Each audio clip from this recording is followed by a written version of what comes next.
The civil and public service is often perceived in isolation of governance, but in reality, it is the engine of government, the instrumentality through which policies are carried out and services are delivered to the citizens of Edo State. One of the long-standing challenges for fronting the public service has been the need to strengthen internal capacity and bridge critical competency gaps. Recognizing this, the administration of His Excellency Senator Monday Okpebholo has placed strong emphasis on strengthening the internal of civil and public servants in Edo State. In furtherance of this commitment, the Office of the Head of Service, under the leadership of Dr. Anthony Osas Okunbowa, has introduced Public Service Knowledge Sharing Series, a first of its kind virtual learning platform in Nigeria. Today at the State Secretariat, to hear directly from the people who matter most, the civil and public servants. Come with me, let's find out. Morning. Can we meet you, ma? I'm Omosiro Ojo. So, have you attended any of the public service knowledge sharing series? Of course, I've attended countless programs on this public and civil service training in Edo State. How has it impacted you so far? Very well. It has changed the way I reason, the way I do my job. I've got to know the ethics in the civil service and every other thing that has to portray us as the civil servant. So I want to appreciate the head of service. In fact, I call him the digital HOS. He has brought us into limelight. I want to say a big thank you once again to the head of service. Thank you so much. Thank you. So I want to appreciate the head of service. In fact, I call him the digital HOS. For me, it was a very welcoming series.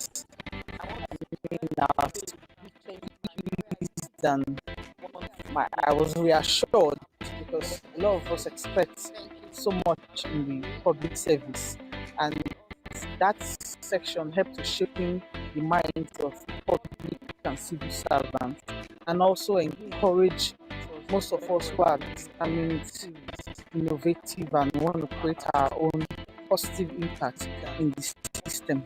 Something that stood out for me was when our amiable digital HOS spoke on culture, on discipline, on defaulters. He spoke about query. Something captured my mind. He said, if we would penalize for it, let us also spoke on culture, on discipline, on defaulters. Something captured my mind. Hard work. Let us also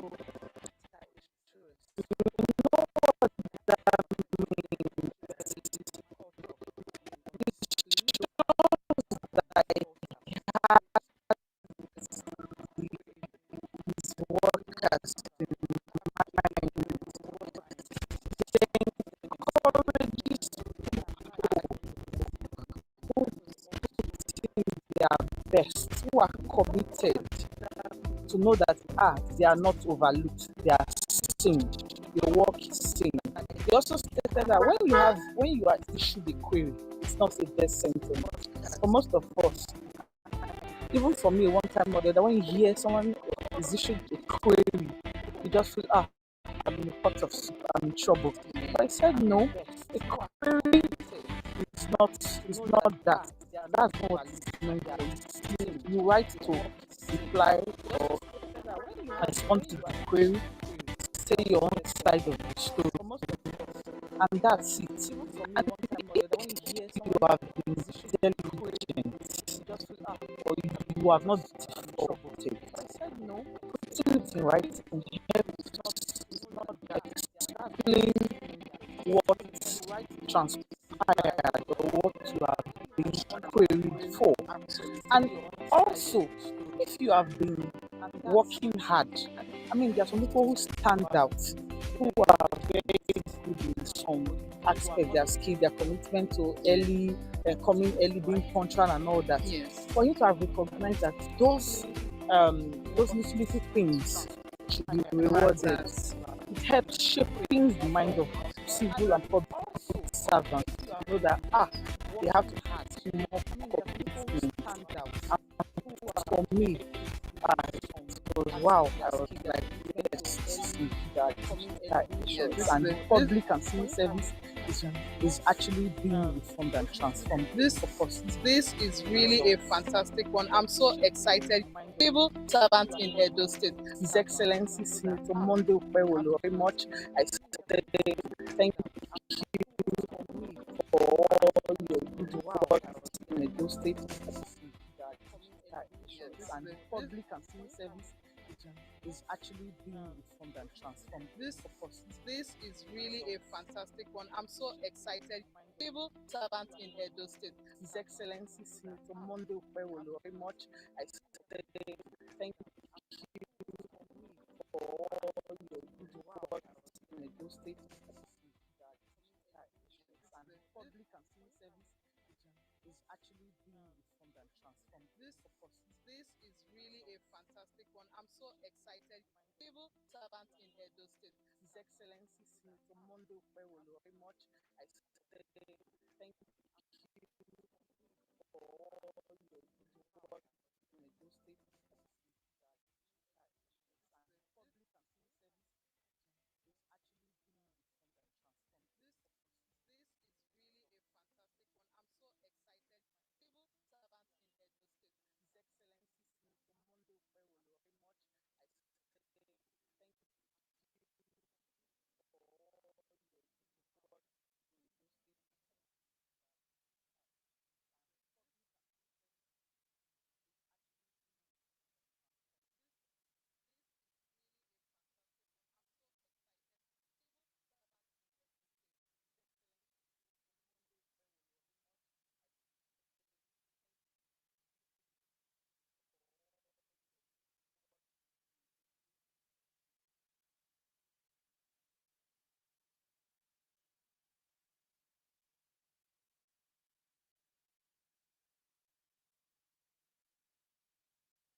Just want to see.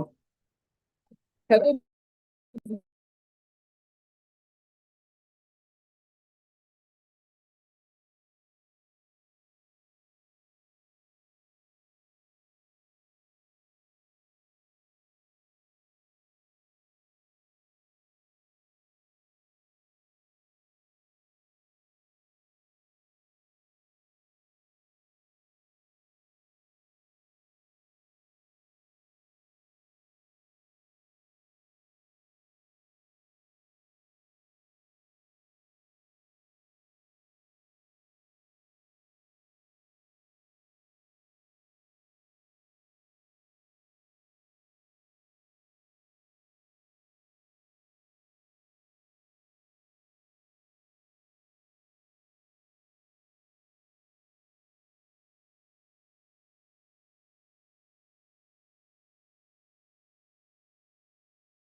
Which policies are carried out and service are delivered to the citizens of Edo State.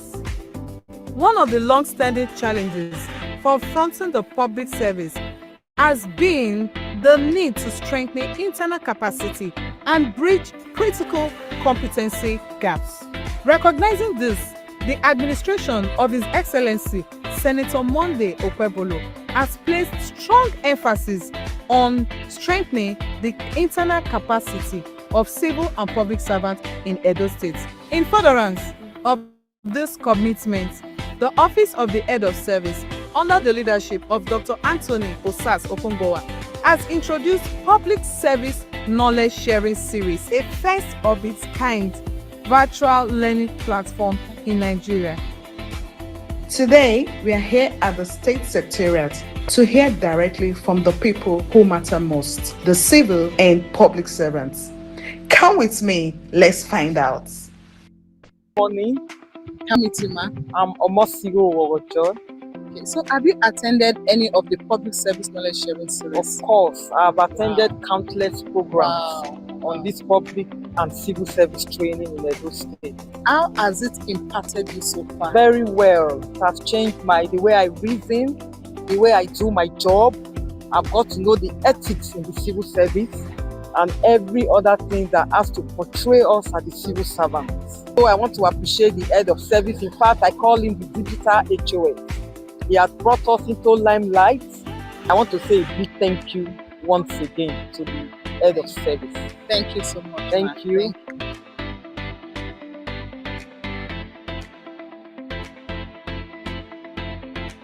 For me, it was a very welcoming series. I mean, I was pleased and I was reassured because a lot of us expect so much in the public service, and that section helped to shaping the minds of public and civil servants, and also encourage most of us who are determined, innovative, and want to create our own positive impact in the system.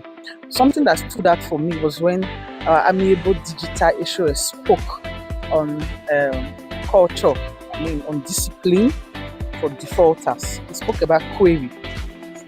Something captured my mind. He said, if we would penalize for indiscipline, let us also develop a reward system for hard work. You know what that means? It shows that he has his workers in mind. He encourages people who put in their best, who are committed, to know that they are not overlooked, they are seen. Your work is seen. He also stated that when you are issued a query, it's not a death sentence. For most of us, even for me, one time or the other, when you hear someone is issued a query, you just feel, I'm in a pot of soup, I'm in trouble. But I said, no, a query is not that. That's not what it's meant for. You write to reply or respond to the query, say your own side of the story, and that's it. And if you have been diligent or you have not defaulted, putting it in writing helps explain what transpired or what you are being queried for. And also, if you have been working hard, there are some people who stand out, who are very good in some aspect, their skill, their commitment to coming early, being punctual and all that. Yes. For you to have recognized that those little things should be rewarded. It helps shaping the mind of civil and public servants to know that they have to put in more commitment. And for me, it was wow. I was like, yes, this is indeed digital issues. And the public and civil service is actually being reformed and transformed. This is really a fantastic one. I'm so excited hearing this from a civil servant in Edo State. His Excellency Senator Monday Okpebholo, I want to thank you very much. I say thank you for all your good works in Edo State. I pray the good Lord give you more wisdom, strength to make more positive impact and develop Edo State for the betterment of Edo citizens. Long live Edo State. He has brought us into limelight. I want to say a big thank you once again to the head of service. Thank you so much. Thank you. It has been wonderful, and the other beautiful part of it is that you can take the series at your own leisure and convenient time online, so you don't need to go to a particular place wherever you are. So it has been wonderful. Then the last one that I attended, consequence management, I learned a lot. As a matter of fact, it's helping me even at home. And I know that you can't just do things anyhow without expecting consequences, especially in service. You want reward, you want promotion, there are things you must do because there are bound to be consequences. So it has been very, very, very wonderful. So how do you encourage other civil and public servants to join in this train of learning? Even though it might be open, but to me, it should be a must for everybody because you will gain something that you will take home, not just only in the office. So it should be for everybody. You know what that means? It shows that he had his workers in mind. He encourages people who put in their best, who are committed. Good morning, sir. Good morning, it's a pleasure. For those of you in Edo State Traffic Management Agency, how has this series, how has this knowledge impacted on your service The delivery? knowledge has made us understand that crisis is inevitable, but what really matters is how you handle the crisis. That is what I have all learned primarily. Okay, so just one word to describe public service knowledge sharing series. Awesome. Kudos to the team. It was Thank you. great indeed. Kudos to the government. He's doing well. They should continue doing it. Thank the digital issuers. He's doing well. He should continue doing that. Thank you very much. Thank you so much. You are blessed. Tired of what you have been queried for.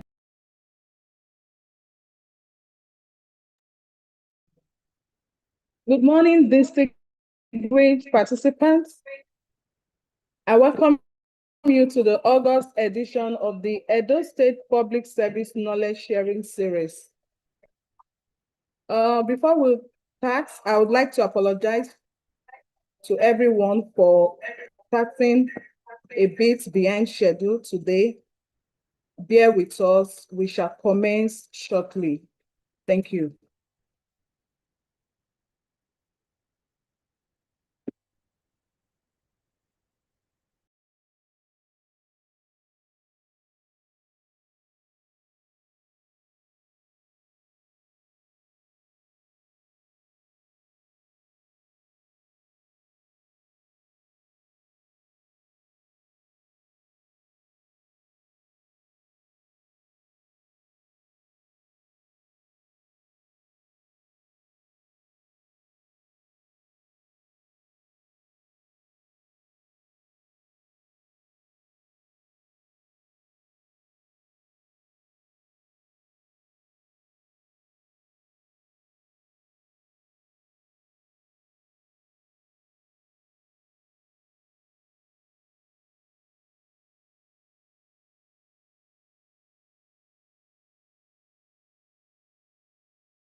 reward system for hard work. You know what that means? It shows that he has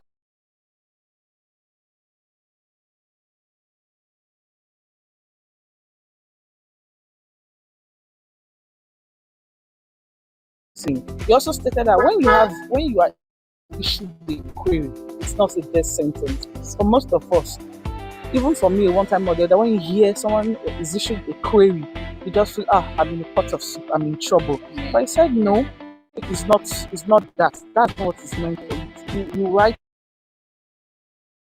to reply or respond to the query, say your own side of the story, and that's it. And if you have been diligent or you have not defaulted, putting it in writing helps explain what transpired or what you are being queried for.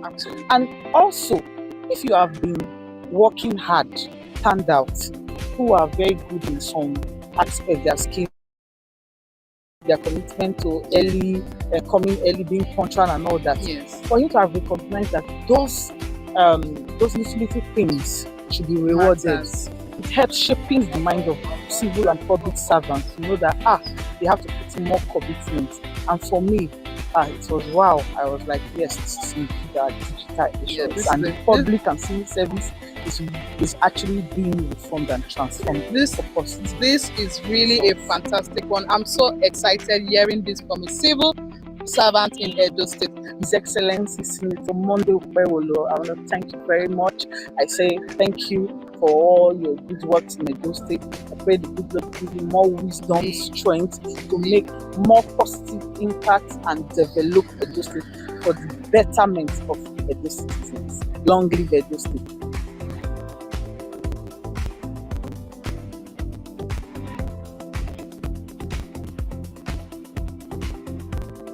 It has been wonderful, and the other beautiful part of it is that you can take the series at your own leisure and convenient time online, so you don't need to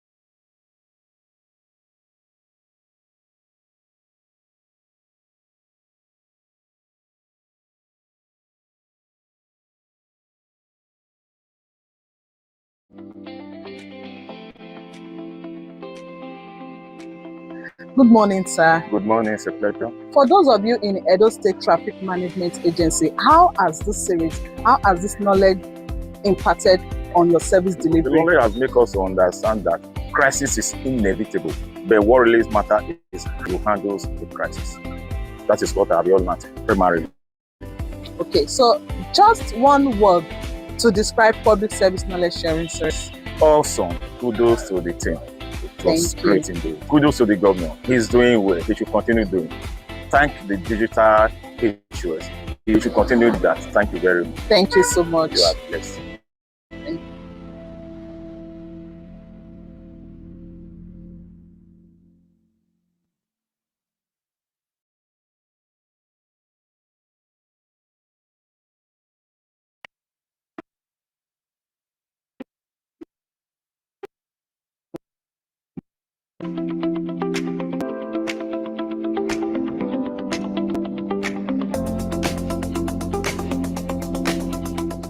The civil and public service is often perceived in isolation of governance.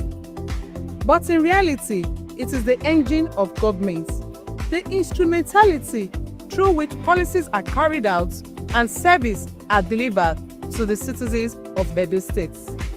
One of the long-standing challenges for fronting the public service has been the need to strengthen internal capacity and bridge critical competency gaps. Recognizing this, the administration of His Excellency Senator Monday Okpebholo has placed strong emphasis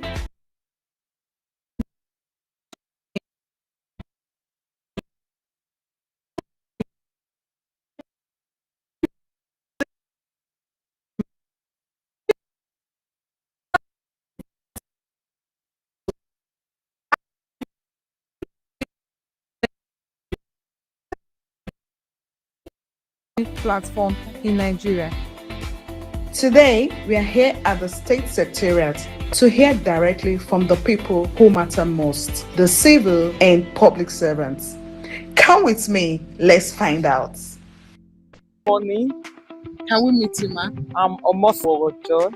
Okay, so have you attended any of the public service knowledge sharing? I've attended countless programs on this public and civil service training in Edo State. How has it impacted you so far? Very well. It has changed the way I reason, the way I do my job. I've got to know the ethics in the civil service and every other thing that has to portray us as the civil servants. So I want to appreciate the head of service. In fact, I call him the digital HOS. He has brought us into limelight. I want to say a big thank you once again to the. Thank you so much. Thank you.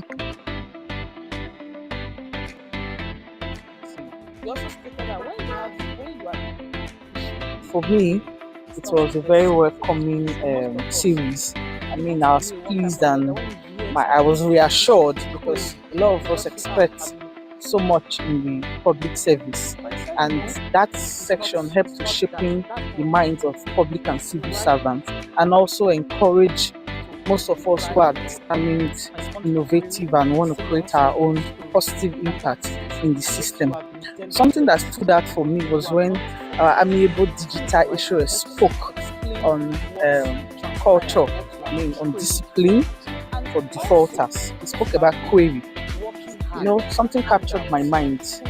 He said, if we utilize for indiscipline, let us also develop a reward system for hard work. You know what that means? It shows that he has his workers in mind.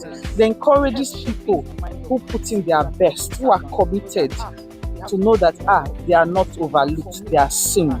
Your work is seen. He also stated that when you are issued a query, it's not a death sentence. For most of us, even for me, one time or the other, when you hear someone is issued a query, you just feel, I'm in a pot of soup, I'm in trouble. But I said, no, a query is not that. That's not what it's meant for. You write to reply or respond to the query, say your own side of the story, and that's it. You have been diligent or you have not defaulted. Putting it in writing helps explain what transpired or what you are being queried for.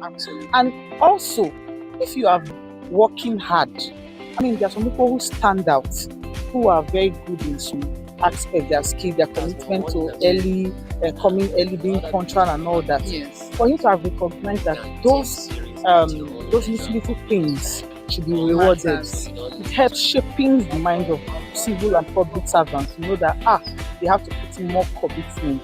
And for me, it was wow. I was like, see that digital issues and the public and civil service is actually being reformed and transformed. This is really a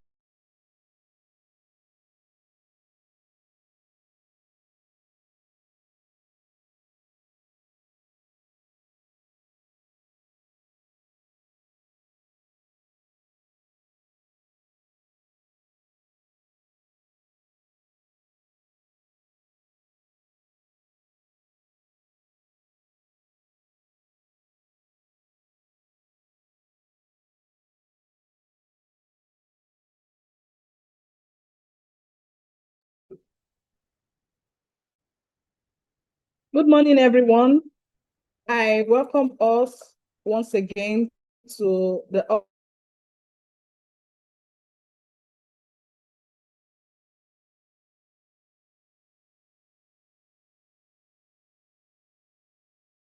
behind schedule. So we are starting right away. My name is Tejimola Elizabeth Ogunlaja, and I'll also be your anchor for this month's edition. So we should start formally by singing the first stanza of the national anthem, and that will also double as the opening prayer for this edition. The first stanza of the national anthem. Thank you.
Today, we are here at the State Secretariat to hear directly from the people who matter most, the civil and public servants.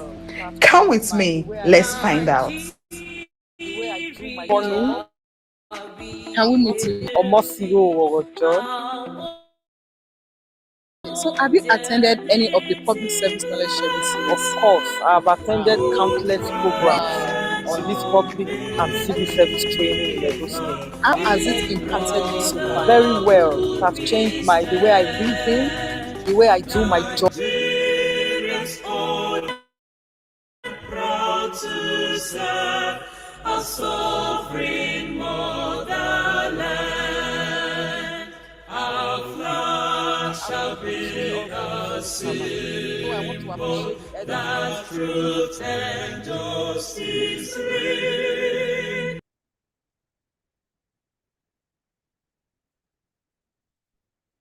Thank you, everyone. We are having serious technical issues, so I apologize and please do bear with us. So right away, on behalf of the Office of the Head of Service, I welcome you all once again to the month of August Public Service Knowledge Sharing Series. And this month, we'll be looking at the topic discipline. We'll be looking at the topic discipline, the bridge between goals and achievements. Discipline, the bridge between goals and achievements. So we all have goals. We all have intended goals. We all want to achieve one thing or the other. But what brings these goals to reality? What brings them to limelight? What brings them to manifestation? Oftentimes is discipline. Discipline is the consistently doing what needs to be done. Either it is convenient for us or not convenient for us. Be consistently doing what ought to be done, what needs to be done. Either it is convenient for us or it is not convenient for us. Either our superiors are watching us or our superiors are not watching us.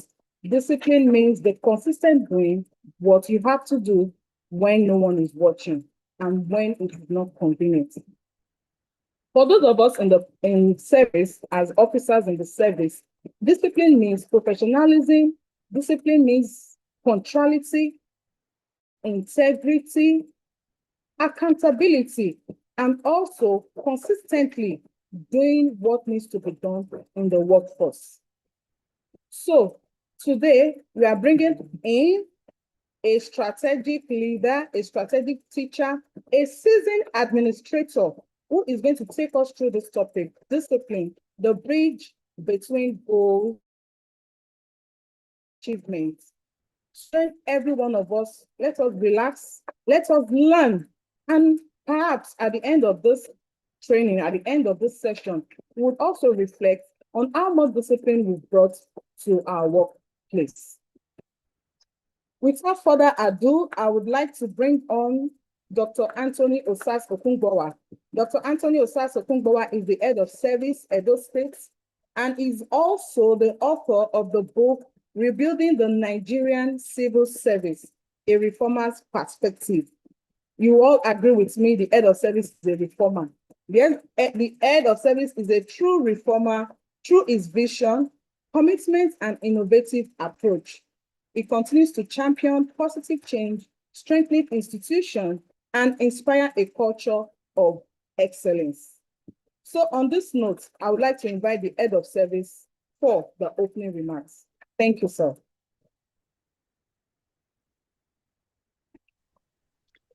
Thank you, Teju. Good morning, everyone. I'd like to welcome you all to this virtual engagement today.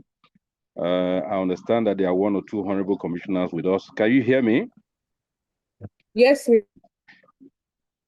Okay, so thank you. I understand that there are one or two honorable commissioners here with us.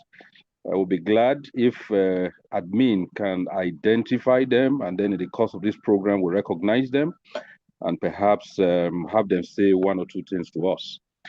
Special advisors, some of them I'm told are also here. Permanent secretaries, heads of agencies, directors, deputy directors, assistant directors, ladies and gentlemen, members of the workforce of Edo State. I'd like to once again join Teju and the rest of the team to welcome you to this virtual engagement today. I'm actually surprised that I've been brought on this quickly because usually Dr. Osage, who is the lead of this team, would do the welcome address, but perhaps that was taken out of the program today. But anyhow, my bit is to welcome you and to give the opening remarks. I want to thank you for coming and taking your time to come in spite of your otherwise very busy schedule. This is the 4th edition of the Public Service Knowledge Sharing Series. And I'm very excited, I'm very glad that the little seed that one planted just some months ago, one is seeing it germinate, not just germinate. Some people are watering it. People like Teju, people like Dr. The PS Transformation, Dr. Peter, Dr. Joy, members of the team, they're doing their bit, they're doing a lot of work in ensuring that the small seed is watered and is taking root and doing well. Let me also mention that, we do this in series, and this is the start. Today marks the start of the 2nd series. And this 2nd series is on the subject of discipline in the public service. We have had 3 editions of the first series. Like I said, this is the 2nd. The first series was on emotional intelligence. We ended that after the 3rd edition last month. And I want to mention that this particular series will also take 3 editions. So over the next 2 months, we will still be on this series of discipline in the public service. And by October, we'll be completing this series and then move on to the next one. I'd like to thank all of you once again. Of course, we know how important discipline is in the workplace. For me, personal discipline leads almost without equivocation to organizational discipline.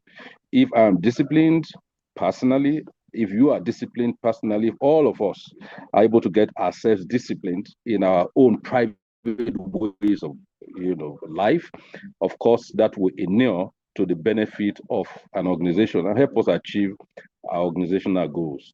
I want to also mention that the last series was well received, and particularly the last topic we addressed, that was a beautiful one. It was embraced by officers service-wide.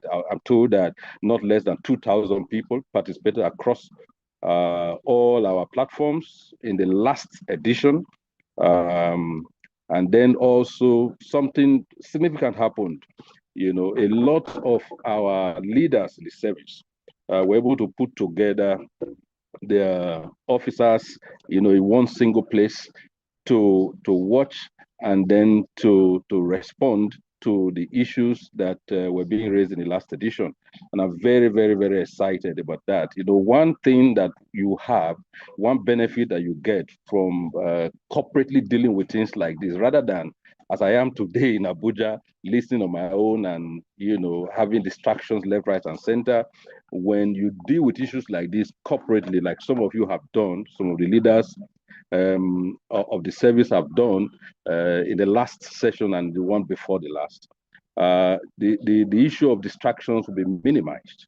And then people will be able to concentrate and benefit maximally from the program. And that's what I'm told happened the last time.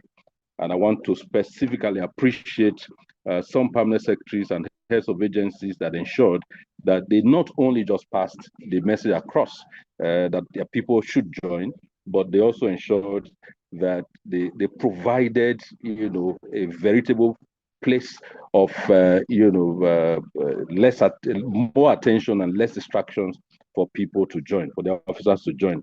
I would like to mention specifically the Managing Director or Director General, Edo State Tourism Agency. I want to thank you for doing that. Ministry of Local Government and Chieftaincy Affairs, the Honorable Commissioner, Permanent Secretary, thank you so much. Ministry of Labor and Productivity, thank you so much. Edo State Road Maintenance Agency, you are part of those who did more than others, you know, to have ensured that there was a corporate opportunity for your people to attend and be part of the program. Last time, Edo State Skills Development Agency, Auchi Center. I'm actually surprised at this. Thank you so much. I really do appreciate you. Edo State Skills Development Agency, Ekoma Center. Thank you. Edo State Skills Development Agency, Uromi Center. Beautiful. Thank you so much. Edo State Law Reform Commission. Thank you. Chairman and Secretary and members of the Commission, thank you. Ministry of Education, Permanent Secretary, Commissioner, thank you so much. By the way, they have a new commissioner there. It's not entirely new, it's been here before. And in fact, had also been appointed Commissioner for Education many years ago. So he's just going back to a place that is very comfortable in. State Secondary Education Board. Oh, wow. Thank you so much. Ministry of Works, Edo State Traditional Medicine Board, Edo State Waste Management Board. Thank you. State Community and Social Development Agency, I actually saw that one. Edo State Geographic Information Services, GIS. Thank you. God bless you. Ministry of Communication and Digital Economy. Thank you very much. Government House and Protocol. I also saw that one. Thank you so much. And of course, last but certainly not the least, the Office of the Head of Service. Yes, you're showing example, good example. So thank you very, very much. Today, the subject of discussion, like I said, is discipline. And just like, a prominent commentator said, John Ron, discipline is a bridge between goals and accomplishment. For us as a service, we value discipline. In one of the chapters of my book, I was very, very conscious of this. I said, well, we're reforming, yes, but in reforming, we're not changing the values, the ethos and the morals of the civil service. Well, one prominent one is discipline, because without it, we cannot achieve our organizational goals. So we expect that today the participation will be better than it was last time. We already have a sizable number on our platforms already, and I expect also that these same establishments that did more than the normal last time will do exactly what they did the last time, and others will join them as well. So today I am hopeful and confident that the topic will impact positively on all of us. And I'd like to mention that the speaker for today, Mr. Jenwe, was a permanent secretary. And so he's going to be giving us not just abstract, but he's going to be telling us lived experiences, giving us lived experiences when it comes to the issue of discipline, which is going to deal with.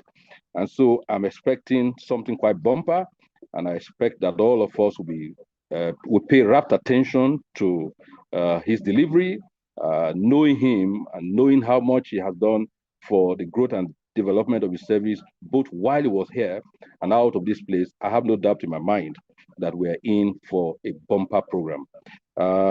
So thank you once again. I don't want to say anything more than this, at least for now. And I'd like to welcome Mr. Edeonwe, to this program as it takes off. Thank you very, very much. Back to you, Teju.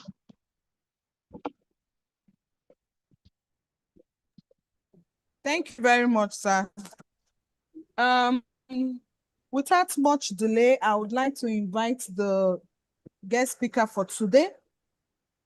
But I would also quickly love to pass some vital information. So all officers, all EDSG staff are enjoined to join the Edo State Government Public Service WhatsApp channel and the Office of the Head of Service YouTube channel. The Edo State Government Public Service WhatsApp channel and the Office of the Head of Service YouTube channel. So while on the course of this session, the link to get to those channels will be sent, will be posted in the comment section. So watch out in the course of this session, watch out for those links. They'll be posted as we continue. And also the feedback form.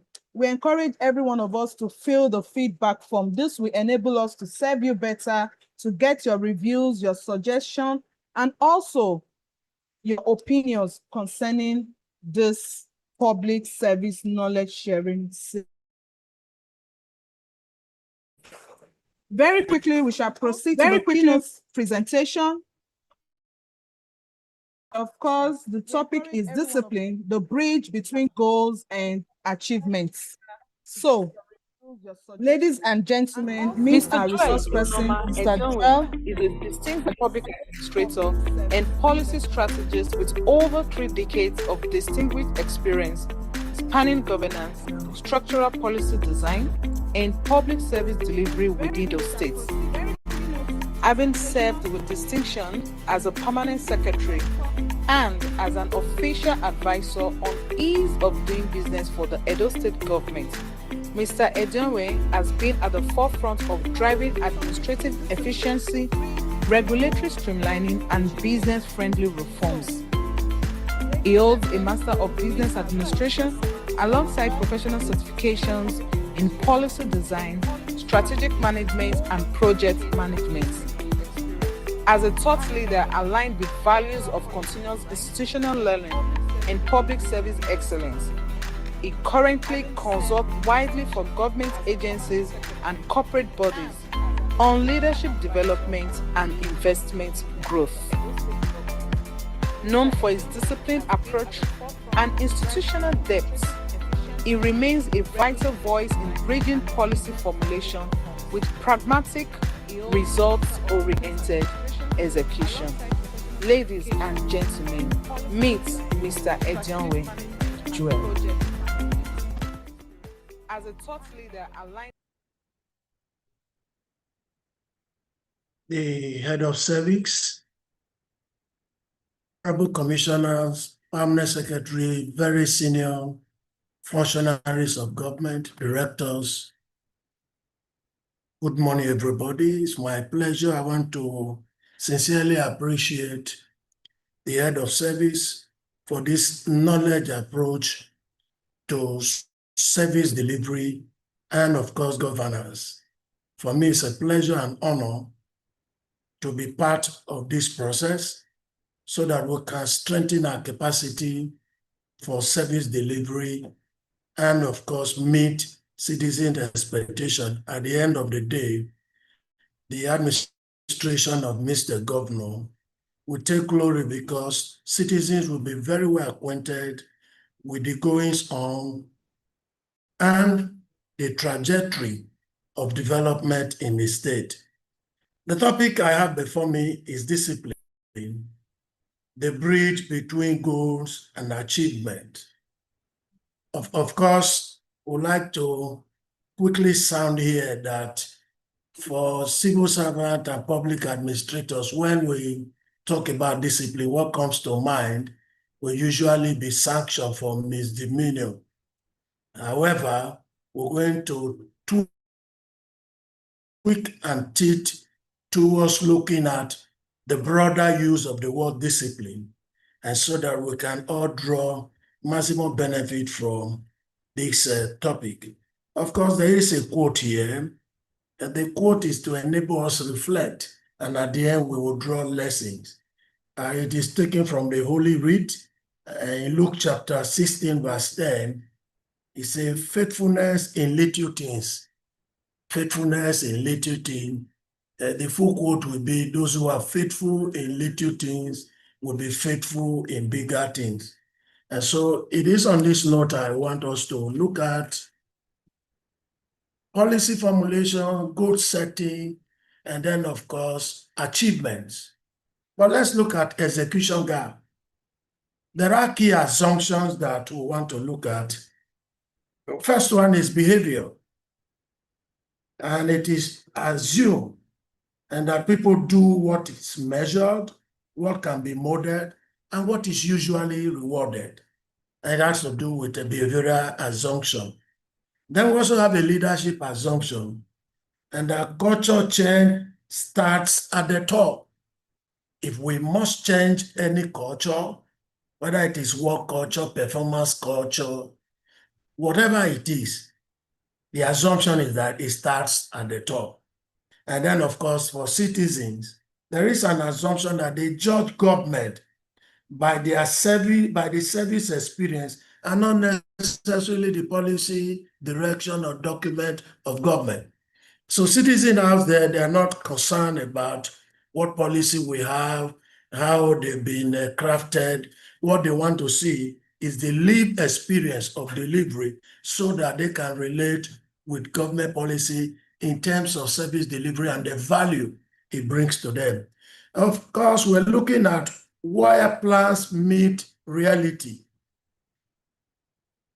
It is not new to us, public servants. We set goals and we want goals to be achieved.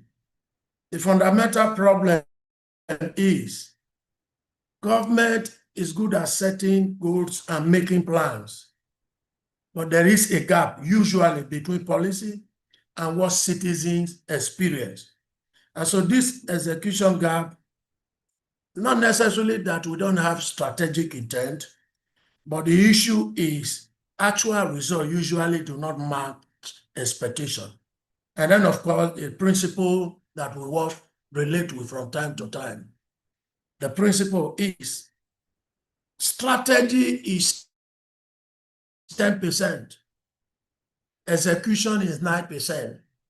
But over time, our focus is usually, let's have strategic intent, let's have strategic goal.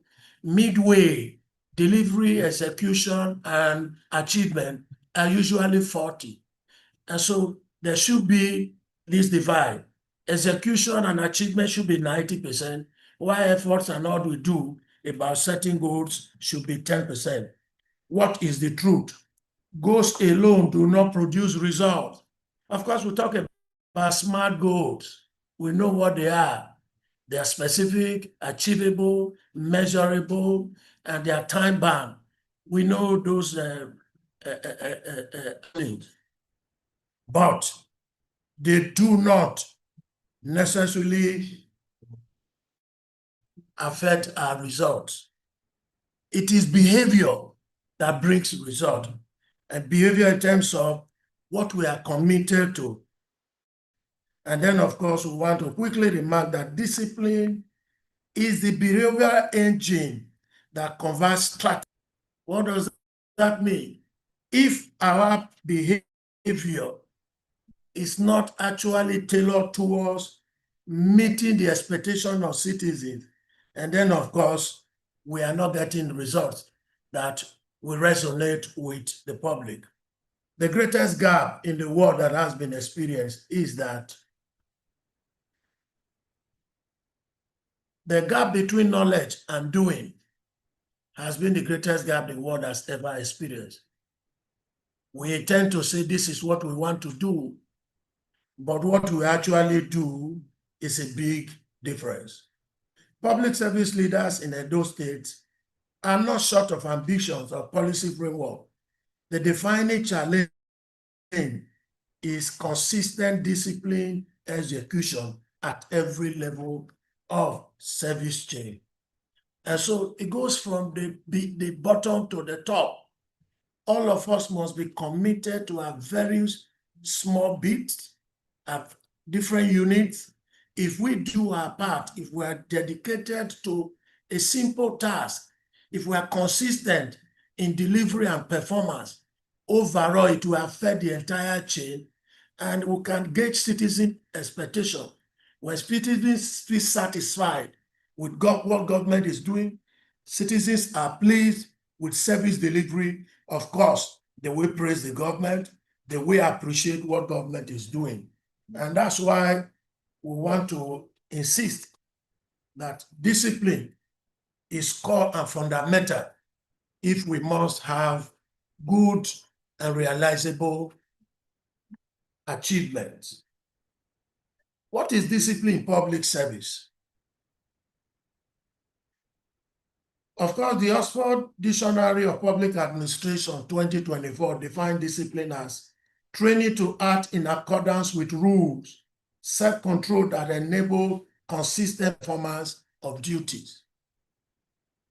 Training to act in accordance with rules, self-control that enable consistent performance of duty. Earlier on, I said we are used to sanctions. And when it comes to discipline, what comes to mind is punishment. No, but for public administration, we're saying a particular training that enables us to focus on rules, self-control, and that is consistent with the performance expectation from our duties is what the Oxford Dictionary of Public Administration called discipline. And then, of course, the UNDP Public Service Handbook also have a different take on discipline. I said in the public service context, discipline means consistent adherence to laws, ethics, procedures, and standards to deliver public value. The essence of government, our own function, our concern, is to deliver value that citizens will appreciate. And so that's why we must be committed to our rules, ethics, our standards, our procedures, so that at the end of the day, the value is delivered and citizens are satisfied, and government can go to town and say, yes, we told you this is what we are caught out for, and we are glad that we've been able to achieve same. There are three dimensions to discipline in public service that we'll look at. First, we are looking at personal discipline, which is self-management and integrity.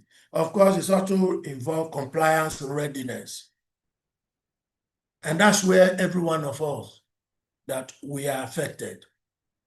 We need to cultivate skills for self-management, managing our time, managing our skills, managing our roles, managing our relationship, because the service calls for interpersonal relationship and teamwork. We must have personal discipline to be able to come to terms with that. And there is also what we call procedural discipline. The service is about procedures, processes. And of course, we are used to this terminology now.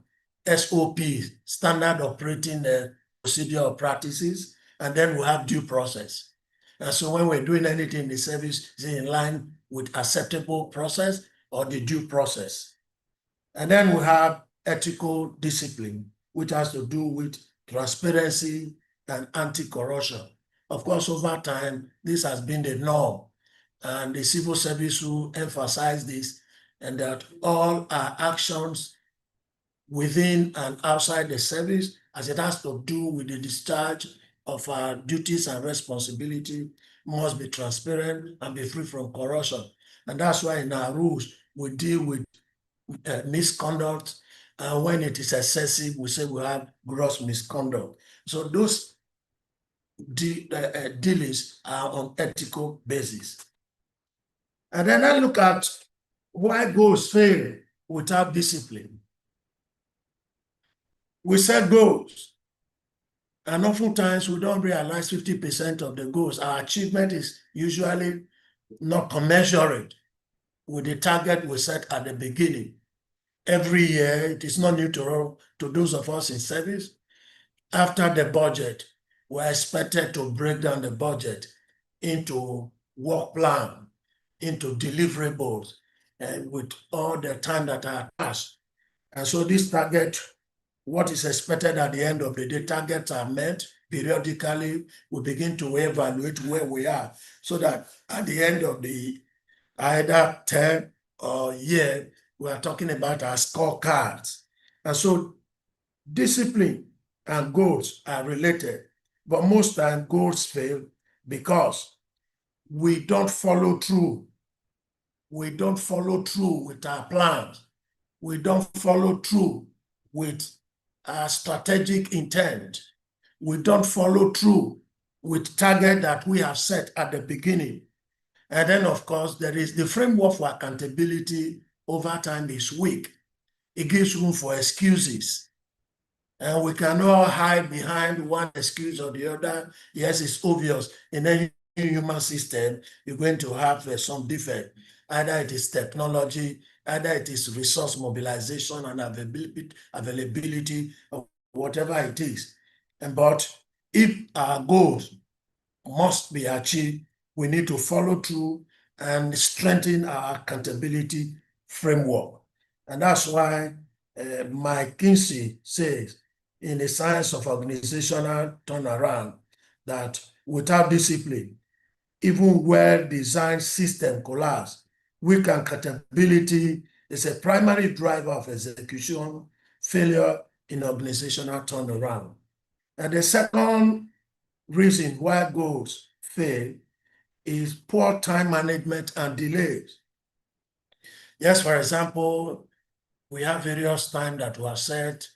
In the past, we said, look, files and correspondences cannot stay beyond either 48 hours or 72 hours. Over time, we have had people notable and not respecting those targets and timeline. And we have also seen that some agencies of government over time have said, we are doing this, our engagement and interface with the public for any particular service. We have spotted the certificate of occupancy in this case, maybe it's 30 days. From the time the service users have been able to provide basic requirement to the time of delivery, we have specific time, but we do not keep to them. You see along the line on some table, a file that is not expected to stay beyond 24 hours, inadvertently is staying almost 3 hours on one table. And at the end of the day, in 3 months, in 6 months, the certificate of occupancy is not released. Or it could be task clearance, it could be any other thing. And so we need to properly manage our time so that we can meet expectation. Inconsistencies in standard. In service, it is unique that almost at every MDA or department or unit, we have unwritten service level agreement. It draws down from what we agree at the state level, what we want to do, the essence of time, service delivery has become mantra in our engagement and function as a public servant. But over time, we are not consistent with standard. And so rules are applied unevenly, and then it undermines trust and performance. Oftentimes, again, enforcement is selective. And then, of course, if we do that, the entire culture of compliance is eroded. And so we need to be consistent in standard if our goals will not fail. And then, of course, we have ethical compromise. One breach erodes the entire system. A breach in one MDA, in one department, in one agency, we affect the way citizens look at government. And they become very cynical about services that government deliver. No, it's government services. We know it will turn out like that. It is because there was ethical compromise at one stage, at one point. It has rubbed off on all of us. And there is a quote here by Antoine de Saint-Exupéry. said, a goal without discipline is just a wish. If we set goals and we are not committed to them, either through thorough procedures and follow through and design accountability framework that will enable us deliver on those goals, Antonio de Saint-Exupéry said, it is just a mere wish. And so going forward, we should be serious with our goals so that it will not be a wishful thinking. And I said, let's set our goals at the beginning of a particular period. But when we know at the back of our mind, we are not committed to that, it's just a wishful thinking. And that should be. Otherwise, goals will not transform to achievement. There are 5 forms of discipline we like to look at when it comes to achievement of goals and translating goals into tangible achievement. And then we're looking at discipline at personal level. We're looking at discipline at organizational level. We're looking at procedural discipline, ethical discipline, and leadership discipline. Each of them speaks to the concept of discipline as a prerequisite for achieving set goal. Let's look at personal discipline. And that's about punctuality and continuous learning. As government agents, as servants of the people, yes, we take the issue of discipline seriously. The framework has been provided. Punctuality will resume at 8 a.m. And at 4 p.m., we are expected to close for the day. But you and I know that we have never seriously kept to time. And some of us, even leaders, we are not on our duty post when it is expected. And that erodes the confidence the system reposes in us. And the expectation begin to dwindle. Of course, we must all be committed to continuous learning. The world is dynamic. Skills, values from time to time are changing, and we need to change with time.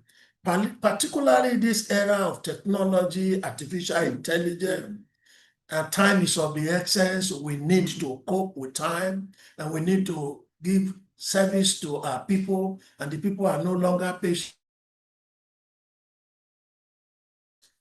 We need personal discipline to be on our duty post, to be on our service desk, and to put the citizens first, customer first. That approach of the private sector must be replicated in the public service. Nobody says because it's public service, we must do things the way we like. No, we must do things to satisfy our employer. Yes, in the short term, we look at the government as our employer, but our true employer are the citizens, those who are expecting us to create value for them, those who are expecting government to serve them, because the ground norm of our country, the Constitution, already said that, explicitly clear, that the primary purpose of government is the security and welfare of the citizen. And so that must be at the back of our mind, whatever we do. And then we talk about organizational discipline. Each organization must have clear rules and eliminate silos. And that has been a problem in the service. The entire Edo State government is one service. The scorecard of Edo State government is one scorecard. We must be committed to it. Ministries must have a way of exchanging notes. Why should the Ministry of Roads or Ministry of Works, it's not more called Roads and Bridges, Ministry of Works, should not exchange notes with the Ministry of Environment, who is in charge with drains and water channel in road construction? Why should they not interface with Ministry of Electricity? And so that when we construct road, we know that the design, there are going to be street lights on that road. Why should Ministry of Work run on their own and then Ministry of Environment run on their own? Where is the missing point? Even within an MDA, all the departments have one goal, what their mandate is. Whether it is the admin or the finance or whatever, it is the professional department, we must define our roles, within a unit, each officer must have a defined role, an acceptable work process that we can measure, we can relate with. And then, of course, we will be set to be pursuing the goals that we have set for ourselves. And then, of course, we have procedural discipline. Of course, we have various rules, acts, and regulations, and that regulate how we do things, how we work, how we conduct our affairs. Of course, the business people, they talk about CAMA, the Company and Allied Matters Act. We have for procurement in the service, the Procurement Act. For us, how we do financial management, we have the financial instruction at the state level.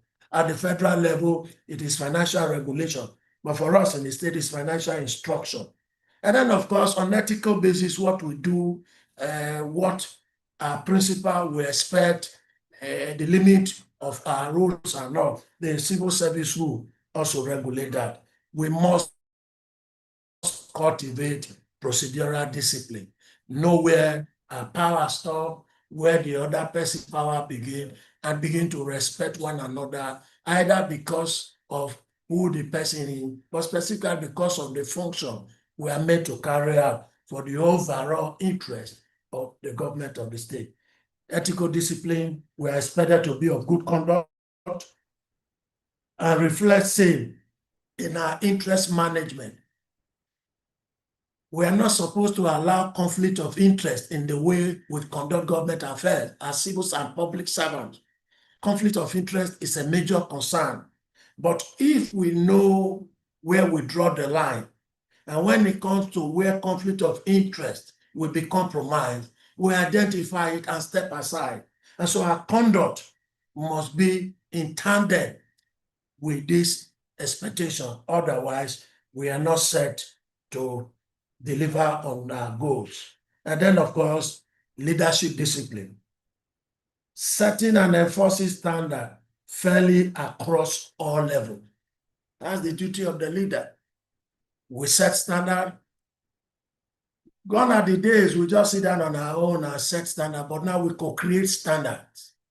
The leader and the follower must sit down and say what works for us, what works best for us as an organization, as a people who must make this contribution to the success of government, or who must create this value, and so that citizens will be satisfied with what we do. And so in doing that, we must show examples as leaders, and then our followers must also emulate us. And we have a note, each form of discipline builds on the last. Personal discipline anchors the individual. Organizational procedural discipline structure the institution. Ethical and leadership discipline sustain public trust over time. And there is a quote from Abraham Lincoln. And he said, discipline is choosing between what you want now and what you want most. Often at times, we do not know what we want most. We are concerned about now. At times, we miss the mark. Because of what we want now, we compromise standards. Because of what we want now, we take focus out of the process. And then, of course, all of us suffer for it. Let's look at discipline as a performance driver. Discipline behavior directly impacts service delivery metrics across every MDA. There should be metrics for our service. We have targets, we have KPIs, we have deliverables. And I'm glad that in Edo State, we do performance management, we do performance reporting. And so each group, each section, we have targets that can be measured. How many classrooms do we want to renovate within a period of time? How many school furnitures we want to produce?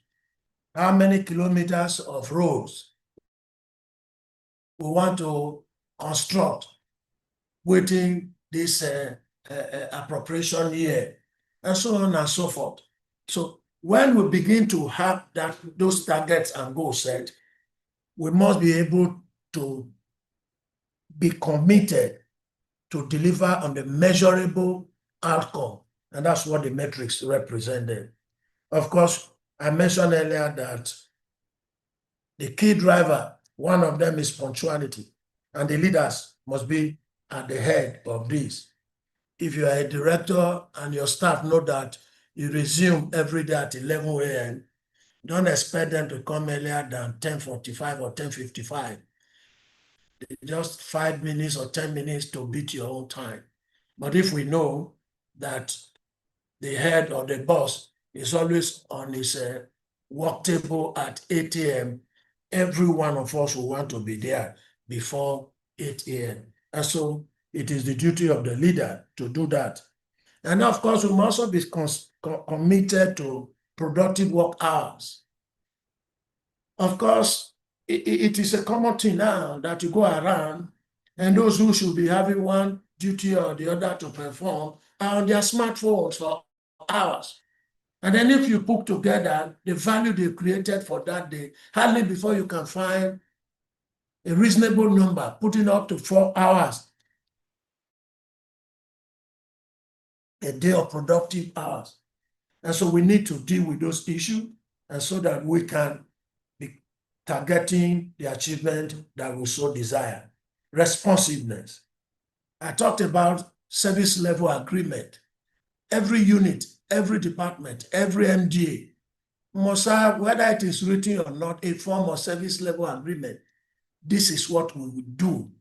This is the agreement, the contract we have with the citizens, with the customers, for their expectation. If they come in to request a service here, this service, we have agreed that within 7 working days, we will deliver on it.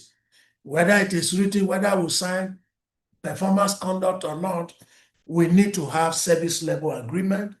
It will improve service experience for the citizen if we have such. And then, of course, record management. We need also to deal with that. We're dealing with digital filing. We're dealing with digital processes now. And so we should have a system that is audit ready at any time. And we reduce time loss, file loss, those activities in the past that were very difficult to track. We need to modify them using available technology. Of course, coordination. There should be specific time for coordination within a ministry. What is the time to coordinate within department? That's why we have management meetings. In some MD is weekly, and it will enable the leader, the permanent secretary, the honorable commissioner, or the managing director, whoever is the head of that organization, agency, or government, to coordinate activities within that organization. It's important so that we'll be able to reduce bottlenecks. Most times we have bottlenecks between departments, between units. Like I said earlier, we want to work in silos. We want to show relevance, and it is impacting on achievement. And so the coordinator, the head of that unit, must coordinate to reduce those bottlenecks and then enhance faster decision cycles. And then, of course, we're talking of service standard. In the private sector, mantra is customer service. It should also be the public service mantra. Customer care charter should exist. Higher public trust, and then, of course, satisfaction scores. We should be able to score ourselves. We can ask. Of course, for those of us who use various apps now, technology provider, at times you don't use the app. At the end of it, they say, can you rate us? Why can't we emulate same? And ask the customer, how do you see our service? Citizen, how do you see our service? What would you want us to improve? And they begin to give us feedback, and we take them back to improve our processes. And so service standard must be emphasized. The World Bank evidence confirmed that disciplined behavior in punctuality, responsiveness, coordination directly correlate with improved service delivery outcome, translating institutional reform into tangible citizen experience.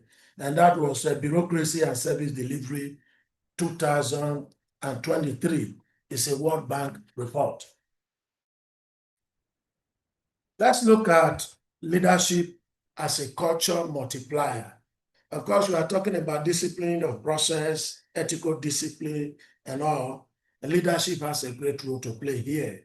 The assumption is that staff behavior mirrors leadership behavior 80% of all the time. If you look at the behavior of staff in an organization, in an MDA, 80% it will show what the behavior of the leader is. I said that before. A leader that is not punctual, you won't expect the staff of that organization to be punctual. A leader that is not committed to task and achievement. Oh, every other person, a director can afford to leave file on his table for 2 weeks because nobody will call for that file. And so the leader has a greater role and responsibility. If you see the action, it may not apply. There will be some exception anyway. But you see what 80% of the behavior you see around any office, any organization, any MDA is a reflection of the pattern of the leaders of that department. Then, of course, as a multiplier, culture multiplier, we're talking about visibility. The leader must be visible. And here we are talking about the Gemba works. And it came from Japan and were popularized by Toyota Motors. Over the time, they've been able to effectively build on it and roll it out. It has become a global practice now. But for us in Edo, we don't have a problem with the Gemba works. Our head of service demonstrated this long ago when we were rolling out the Eagle, and the head of service called it World Run. I don't know whether that was the right term. From MDA to MDA, office to office, the head of service and his team went to see how we've been able to roll out all the modules of Eagle and what were the challenges. It's different from inspection. When you go for inspection, you are looking for faults. No, the Gemba work, you go to the place of work and observe and see what your staff they're doing and see some of the problems they encounter. And you begin to, most times you don't ask questions. At the back of your mind, what you can do to improve efficiency, what you can do to help their work, how you can reduce the problem. That's the concept of the Gemba work. At times you begin to talk to the service users, the citizens and public, and say, how do you see our service? What would you want us to improve on? Are you satisfied? And then that's what the Gemba work costs. The permanent secretary does not need at all time to sit on our table and expect the director to come. Gemba work concept, the man from the office and say, what are we doing? We said we're doing this week, we're doing this. Where are we on it? If they were not serious before, but that you took time to go out there to see what they're doing, are there issues? You are not saying you have not done this, you have not done this. You don't know. Are there issues? Are there things we can do to help you achieve your goal faster? That's what it calls for. And that's what exactly the head of service and his team demonstrated long ago. And they begin to report back. Those who were building the system, and they were reporting back and saying, you need to improve on this, you need to improve on this, when it is accessibility, when it is network, when it is the hardware or the training concern, they all came out of this. So that makes a leader visible. Once a leader is visible, the team members will begin to cultivate the culture of work and delivery. Then, of course, fairness. There need to be consistent standard in our work. We don't need to pervert justice. Equitable application of rules build the trust that sustain discipline culture.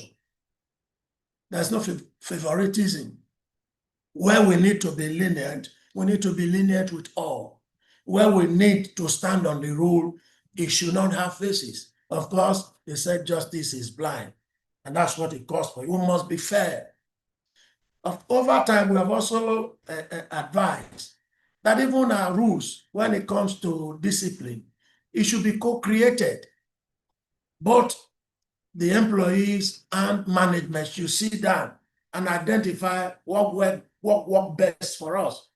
If the employees are part of the process, they find it easy to relate with such rule. And then, of course, they will be the one to say it's fair to all. And if it is fair to all, it's fair for the institution and organization. The leader has to be an example. And we are saying here, culture is caught and not taught. Most of the times, we think we can teach culture. I'm talking to my staff. You need to be committed. You need to be serious. You need to be specific. You need to use your skills. We need to deliver on this. And they see file on my table. The director submits file to me. And 2 weeks, the file is still there. And they see my work attitude and approach to work. And when I'm talking about our culture in this organization, they'll just wink.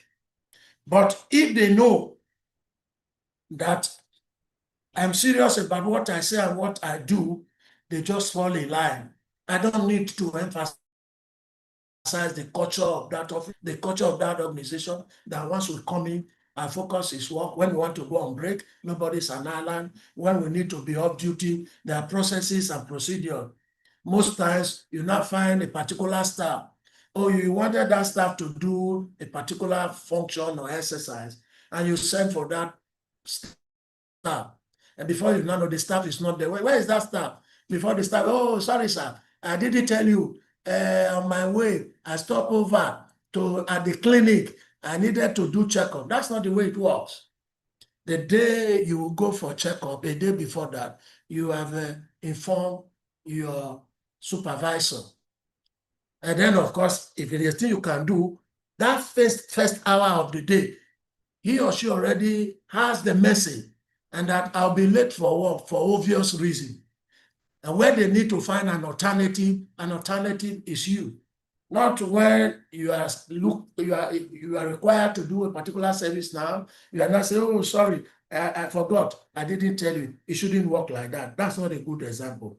Leaders must embody discipline they expect.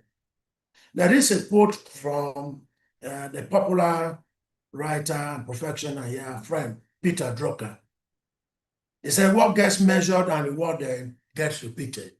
If there's any culture we want our people to repeat all the time and emulate, that culture we should be able to measure it, and we should reward it. And of course, again, it's not new to us. Over the years, we now have best staff of the month, best staff of the year. We reward excellence, where we also need to reward misconduct. We should do openly. If you didn't meet your target, there should be a way of telling you didn't meet your target this time. If there are concerns, we have addressed those concerns. And we begin to ask such officers, what is your recovery plan? You didn't meet your target. We're not leaving it at that. How do you intend to recover? And then we are tracking, we're measuring. Of course, discipline in Edo State and the reform process we have undertaken expressly speak to all the discourse we have had since. And we are looking at 3 institutions over time in Edo State: Edo Best 2.0, the Edo Health Insurance Scheme, the Edo Gov Portal. The processes and procedures had discipline incorporated into them. And of course, kudos to all of us who have done well in this regard. The Edo Best was able to track teachers' attendance. It has enabled real-time accountability and measure learning outcome. There are various modules that must be taught. If you didn't teach, there is a reporting system that says you didn't do your work. If you were not there, there's a reporting system. I think we have achieved those milestones. They're commendable, and we need to build on them. Ditto, Edo Health Insurance Scheme. Here, they require the service level agreement, quite all right, in their procedures and all that use those services. And of course, at every step of the chain, we must ensure that we follow through and all the aspects that require commitment to rule process, they are followed. The same thing with eGov I spoke about earlier on, require timely audit, citizens respond, discipline is embedded into the system architecture itself. And then we have an anonymous quote here. Reform without discipline is merely policy on paper. Reform without discipline. It means we are not committed to standard. We are not expecting reasonable outcome. It is just merely policy on paper. And then we have performance management. When you talk about KPIs, deliverables, scorecard, for us, there are terms we work with, we know them, and we can account for them. And it needs to be sustained. Yes, we have institutionalized them. We need to drive them further so that we can achieve what other clients have achieved. Later on, we'll be talking about the example of Japan, Rwanda, and some other countries, what they've done. And those state ongoing reforms are not aspirational documents. They are living proof that discipline, embedded the system and held accountable through data, produce measurable results for citizens. And so if there are services that we render to the public and they are a little bit not meeting the expected target, it is in our own interest to work on this so that citizens will not lose interest in government and the trust building process will not be destroyed. We are looking at discipline framework. Discipline framework. And the framework we have here is goal, standard, discipline, and then of course, execution and outcome. It is usually from goal to trust. If we have goal and we are not working it through until outcome, it means we do not expect reasonable result. The chain of accountability, every link matters. If discipline breaks at any point in the chain, whether in an MD or at any level, public trust collapses. Citizens judge government not by policy document, but by their lived service experience. What is the global proof? Let's look at the example of Japan. Japan public service is trusted globally over the decades because of discipline processes and time management. Usually reflect consistency at top tier. World Governance Indicators called 2023 because discipline is not a value added to reform. It is the reform. Discipline is not a value that we are adding to any reform process. It is the reform itself. Because if we embark on a reform and we're not committed and consistent with it, at the end of the day, it will be a waste of time.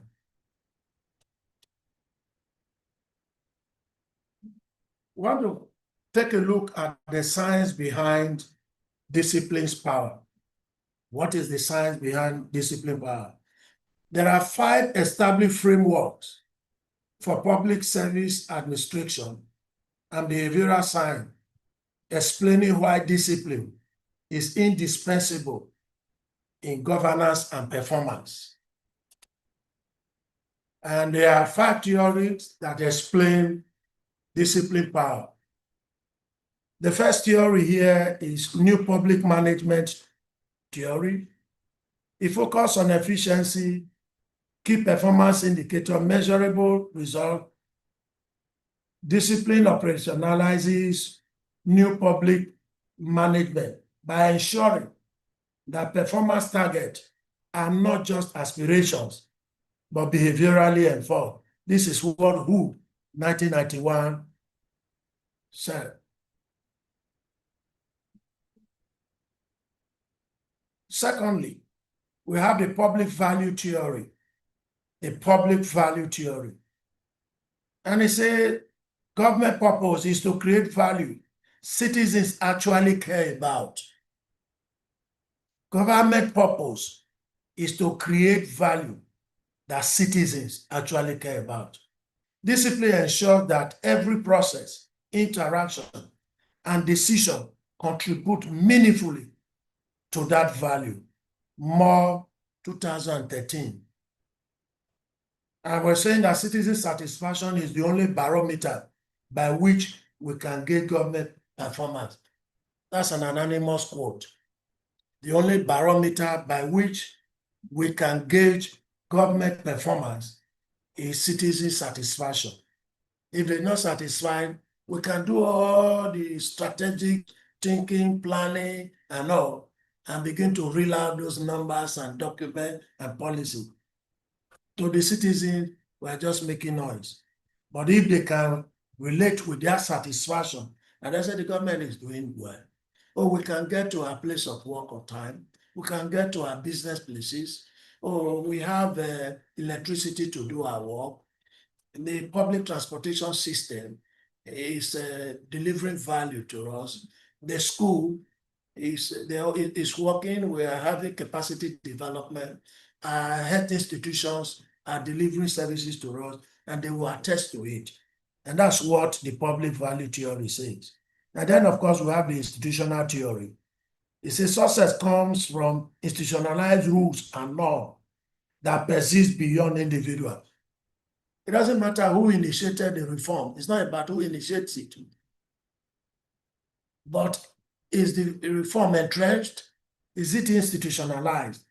And then, of course, we can come back to say, yes, it has benefited the institution. We no longer talk about the individual. Yes, the individual will have his or her place, but the institution is better for it. Discipline embeds this norm into the fabric of the organization, making performance independent of who holds office. That's what the Meago and Powell 1983 said. It is not about who is the PS, or who was the PA, who is the commissioner, who is the head of service. Oh, we now know that things work like this. It was initiated during the tenure of Dr. Anthony Okunbawa, or it was the head of the Secretary of the State Government, or the administration of His Excellency Senator Monday Okpebholo. And that's what it is. People begin to talk, oh, for this number of years, things work better. It's not longer about the individual, it's not about the institution. And then we have the goal setting theory. The goal setting theory, Look and Latham 2019, says specific challenging goal paired with regular feedback drive significantly higher performance. Discipline is the bridge between goal setting and goal achievement. Discipline is the bridge. If we're looking at our goal, we're looking at the target and the achievement, then we need to have a discipline process that will take us there. Then the principal agent theory. The principal agent theory says discipline reduces checking. If you are disciplined, you will not check on your responsibility, either as an agent or a principal. In one form, you can be an agent. In another form, you become the principal. But in this case, it is the gap between what citizens expect. For us who are public servants, our principal, they are the citizens. We are working for them. We owe the taxpayer explanation what we do with their taxes.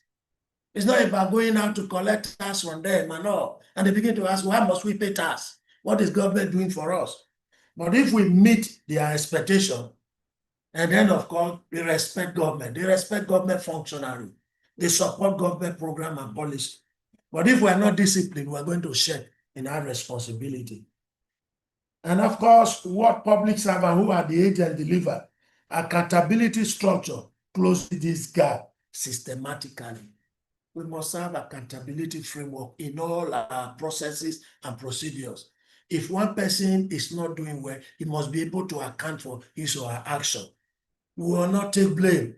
Now, the entire ministry didn't perform. No, even though the ministry take responsibility for not performance, we must now begin to dig down and say, which department did it do his part. Which officer check in his or her responsibility? And then maybe during the World Round or the Gemba War, we've been able to identify what they need. Was the problem approval? If it is not having the required resources, and then of course we escalate.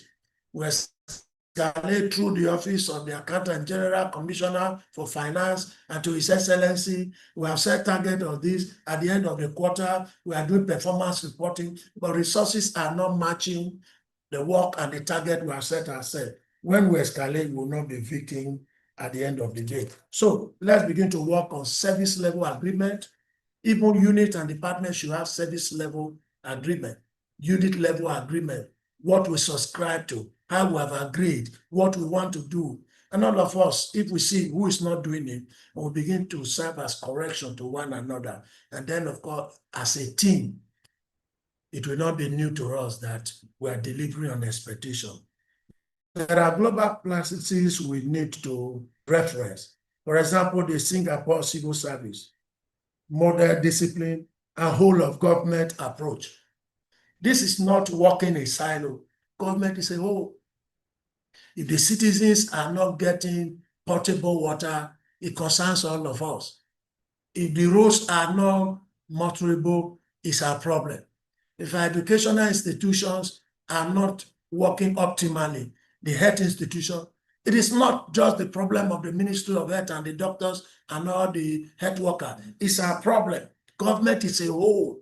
And that's the approach Singapore over time has adopted. And it has been acknowledged globally. And then, of course, we have Rwanda, the Imigo performance contract for leaders. Performance contract. Why should the permanent secretary, the honorable commissioner is just appointed, sit with Mr. Governor and say, this is your mandate. For this year, this is what we are provided. These are the number of staff, these are the resources available. You have done your assessment and you know what is available to you, and you have done a work plan and you are signing off on it. We did this in Edo State some years back. I'm signing off on this, that we will deliver on this. This is what we call performance contract. That's what Rwanda is noted for. And the World Bank report acknowledged it 2022. And the leaders don't just occupy office and the MD here and the DG here and the honorable commissioner here and the permanent secretary, and so what?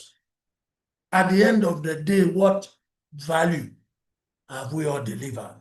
And so we need to model, those are global practices. And then for Estonia, they've also leveraged technology to ensure performance. 99% of government services are online in that country. It gives room for little or no opportunity for failure, delay. The system has inbuilt capacity to regulate itself and audit itself. If it is not functional, it would audit itself and raise a red flag. But 99%, and there's no one that can beat that anywhere. All the services are online. They've been able to leverage technology properly. We are not there, but we can begin to use what we have and improve on what we have. The principle is better practice, visible modeling, clear target, fair consequences, and digital support will enable us to bridge the gap that existed over time. And then, of course, we're looking at checklists for us as MDA. We're looking at best practice. What is our checklist? Do we model discipline visibly? The leader of that unit or that department or that ministry, that agency, are you the first? Are you an example? Am I an example? Do they see me as an example of work culture or performance? Do they see me as an example of support? Or I just go around bullying people rather than see what the bottlenecks are and removing them and see what we can do to enhance the process? Is your focus the achievement of the goal we have set for ourselves? Is that my focus? Please look at that. Do we use clear target and regular review? How often do we do review? We have quarterly performance review. That is at the state level. at NDA level, what is it like? Is it weekly or annual? You know, over time we grew up with the use of APA. At the end of the year, for you, we want to rate your performance. How did you do your work? And most times the people you work with have been transferred from that MDA. We just sit down and begin to concord values. It doesn't work like that. If there is process, tasks are defined, and then we need to know that target, either on a daily basis or on a weekly basis, we are measuring. And then, of course, we evaluate where we are. So we can see that as a point to take note of. We need to apply first sanctions and recognition. I spoke about that earlier. The ICPC and the civil service will enable us to apply first sanctions and reward those who have done well by recognition. It could be in any form, can be monetized. It can be by an acknowledgement certificate. It can be a plaque. It can be. It gives. It motivates those who are doing well to improve on their performance. And then, of course, support with training and digital tools. Edojob, we have agency, e-learning, JIPSA, and all of them. We need to support our staff. We need to do staff audit, and we need to do a review of competencies and know what we need. Before now, yes, we started well. We no longer need to lock everything and everybody together. We can look at NDA and department. What specific skills do they need to deliver on their assignment and on their mandate? What can we do to support them, either with training or tools? And then, of course, we must align conduct with service outcome. How did this help the citizen? That should be our concern. What we are doing now, how does it help our citizen?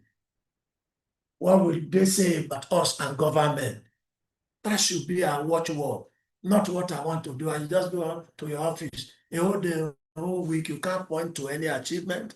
And whereas at the beginning of the year, you have work plan for that week, for that quarter, for that month. But there's nothing to report upon. And that there should be key significance about discipline helping us. Always turn policy intent into consistent action. For those who do not know how to prepare a usable work plan, there is no shame in learning. Please do it.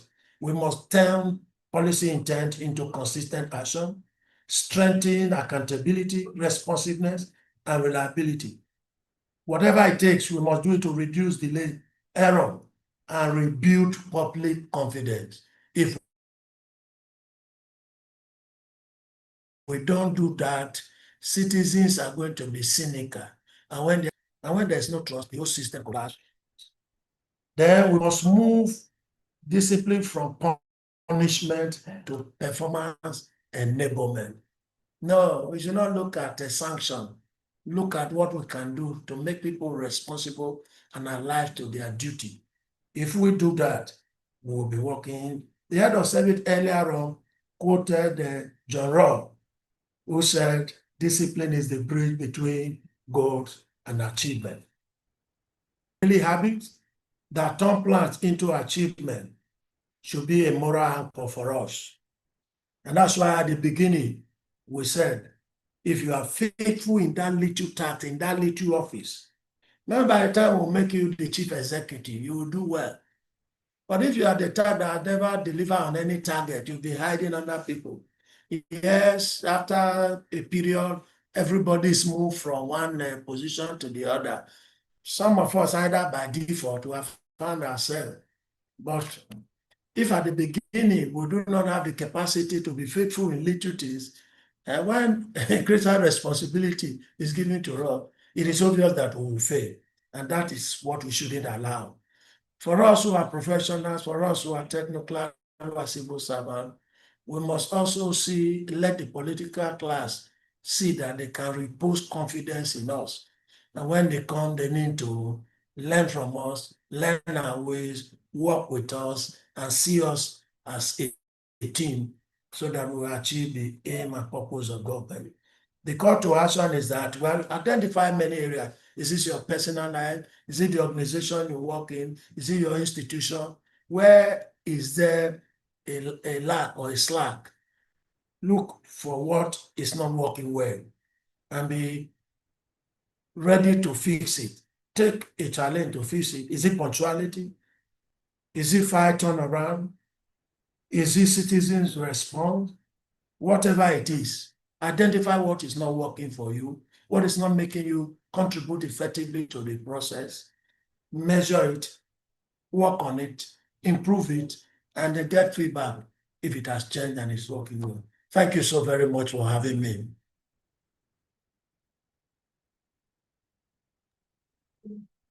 Thank you so much, sir. What an excellent presentation and so many takeaways for us to learn from. You said reforms without discipline is merely policy on paper. Discipline is not a value-added reform. It is the reform itself. So if we must deliver on the Governor Shine agenda as officers, we should be ready to be consistent in the little assignments given to us, in our daily, in our offices and everywhere we see discipline to be consistent in delivering on those assignments. You also said the scorecard of Edo State government is one. So we should be ready to work, to collaborate, and also be consistent. There won't be first either in Ministry of Health or Ministry of Education. If the scorecard of Edo State government is one, then we should be ready to collaborate, to work together. And also in our daily habits, discipline is the daily habit that turns plans into achievement. In all of this, for me, the take home is be consistent and be disciplined in the little assignments given to you. Thank you so much. Thank you for that valuable lecture. Without further ado, I will just invite the Permanent Secretary of Ministry of Oil and Gas, Dr. Joy Ahigbe, for the question and answer session.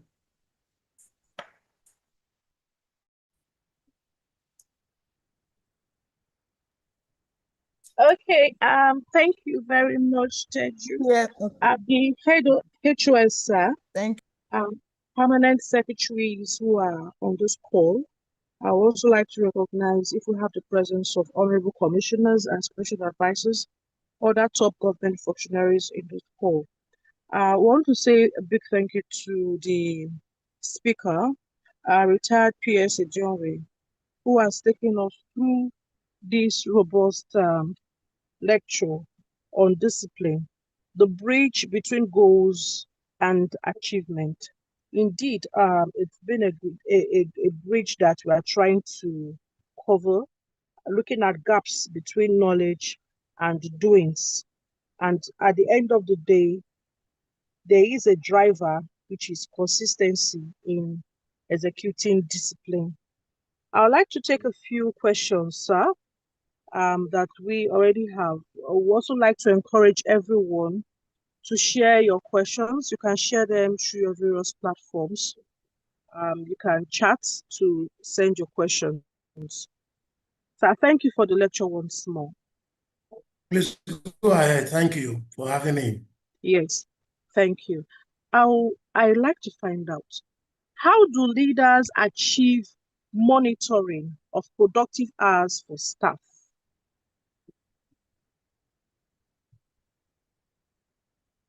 I got you. Yes, How sir. do you want us to go? We'll ask all the questions, take them one after the other. No, we take them one after the other. Okay. All right. The leader cannot just stand up and assume that you achieve productive hours when you go for inspection. Of course, human beings are psychological beings.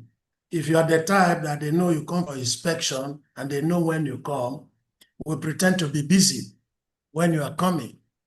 But we are saying it should be a culture. And that all of us, we have agreed that this is the task before us. This is why we are paid. this is who we are. We are concerned about our people in the state. We have a value to create, and each of us, we are responsible for our action. And the leader has been able to build a culture. The leader has been able to emulate what the head of service did long ago. It could be the honorable commissioner, it could be the managing director. And the concept the Japanese have popularized, the Genpa walk. From time to time, when the people see you come and they are looking at what they are doing, you are observing the process without even interfering with the process. You are seeing what will not make the process work. Or we have service level agreement, department level agreement. This is what we do. We come to our office when there is work to be done. You don't bring in your visitors. And some of us leave work that is on the table and you go to the reception to spend 2-3 hours with a visitor. We don't even have visiting hours anymore. We need to change the culture. If we change the culture and we provide leadership, and leadership is able to emulate the value we are requiring everybody to cultivate, over time, the culture is going to grow. And then, of course, our monitoring is to see feedback, not necessarily to make the people stand up of what is good. I think it's the culture that is important, a deliberate commitment to this culture of excellence, and then, of course, consistency in following through. Thank you, sir.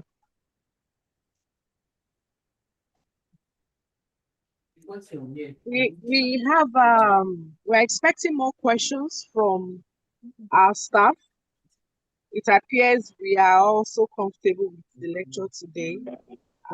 There are not much questions. So if you have questions, please put up your questions. Sorry, in the ma'am. chat. Yes. Sorry, ma'am. Yes, the HS would like to make some comments. Okay. Just before we continue with the question session. Thank you, please. Thank you. ma'am. Okay, thank you. Thank you. Dr. Joy, thank you so much. Let me thank our speaker this morning, Mr. John Way. I want to thank you so much. Even though I got locked out a few times in the course of your presentation, I think I had enough to say very, very, very clearly that it's been a worthwhile experience being with you this morning, with all that you have told us, several things. But I just want to mention a few things. First, you told us that discipline and goals are related, and that goals fail largely because we do not follow through. So it means that following through is actually a matter of discipline. For me, we do not need to set goals at all when we do not have the discipline, to follow through.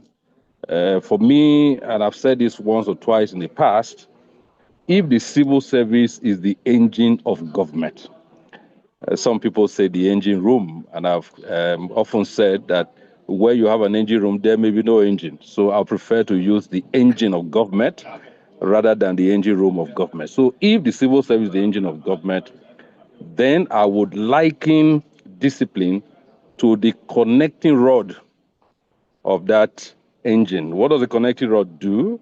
It links the piston to the crankshaft and turning the up and down movement of the piston into energy that powers the car or the vehicle.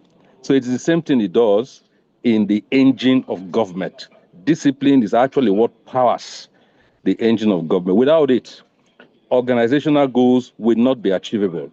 And as such, the engine of government, and of course the government that it serves, will not be able to move and move effectively. A lot of things that you've told us, I'm very, very excited. If I was excited, still I'm excited, and my excitement is not, is actually justified by what you have done today. One of the other things you told us, which I think we should also, take away, is that we need to build a veritable feedback framework. For us in our system, in the civil service, because of the nature of it, it helps watch the engine of government and then it helps apply the needed support to strengthen it. A feedback mechanism will help us see whether the engine is due for servicing. The players in the field, what are they doing? People will be able to watch us and then give us feedback so that we can improve, the system. Let's not forget that Section 14, subsection 2, paragraph 8 is my favorite provision in the Constitution of the Constitution of the Federal Republic of Nigeria, as amended, says sovereignty belongs to the people of Nigeria, from whom government through the Constitution derives all, not some, of his powers and authority. So power and authority belong to the people ultimately, who elected the government that appointed us. And so when we work to support government to deliver the dividends of democracy to the people. And so if we have a veritable feedback framework, we'll get to know exactly whether what we're doing is supportive of the people and helping them achieve their, what they desire from government, is helping government to achieve its organization or its goals and aspirations concerning the people, and seeing whether people are happy with government, which is the ultimate, pursuit of happiness, like the American Constitution says. So these things are very, very important. I think that as a service, we should now begin to look inwards, and then as people that constitute the service, rather than, like we always do, use the telescope, looking at others, we should now be using the mirror. I've said this many times without number. Using the mirror will enable us to see ourselves as against seeing others. How disciplined am I, and how much of that discipline contributes to helping the organization of civil service achieve its goals? That's very, very crucial. And then significantly, you mentioned something, even though you did not conclude. I would like to ask a question on this. You spoke about cell phones. How do we deal with this issue as an organization?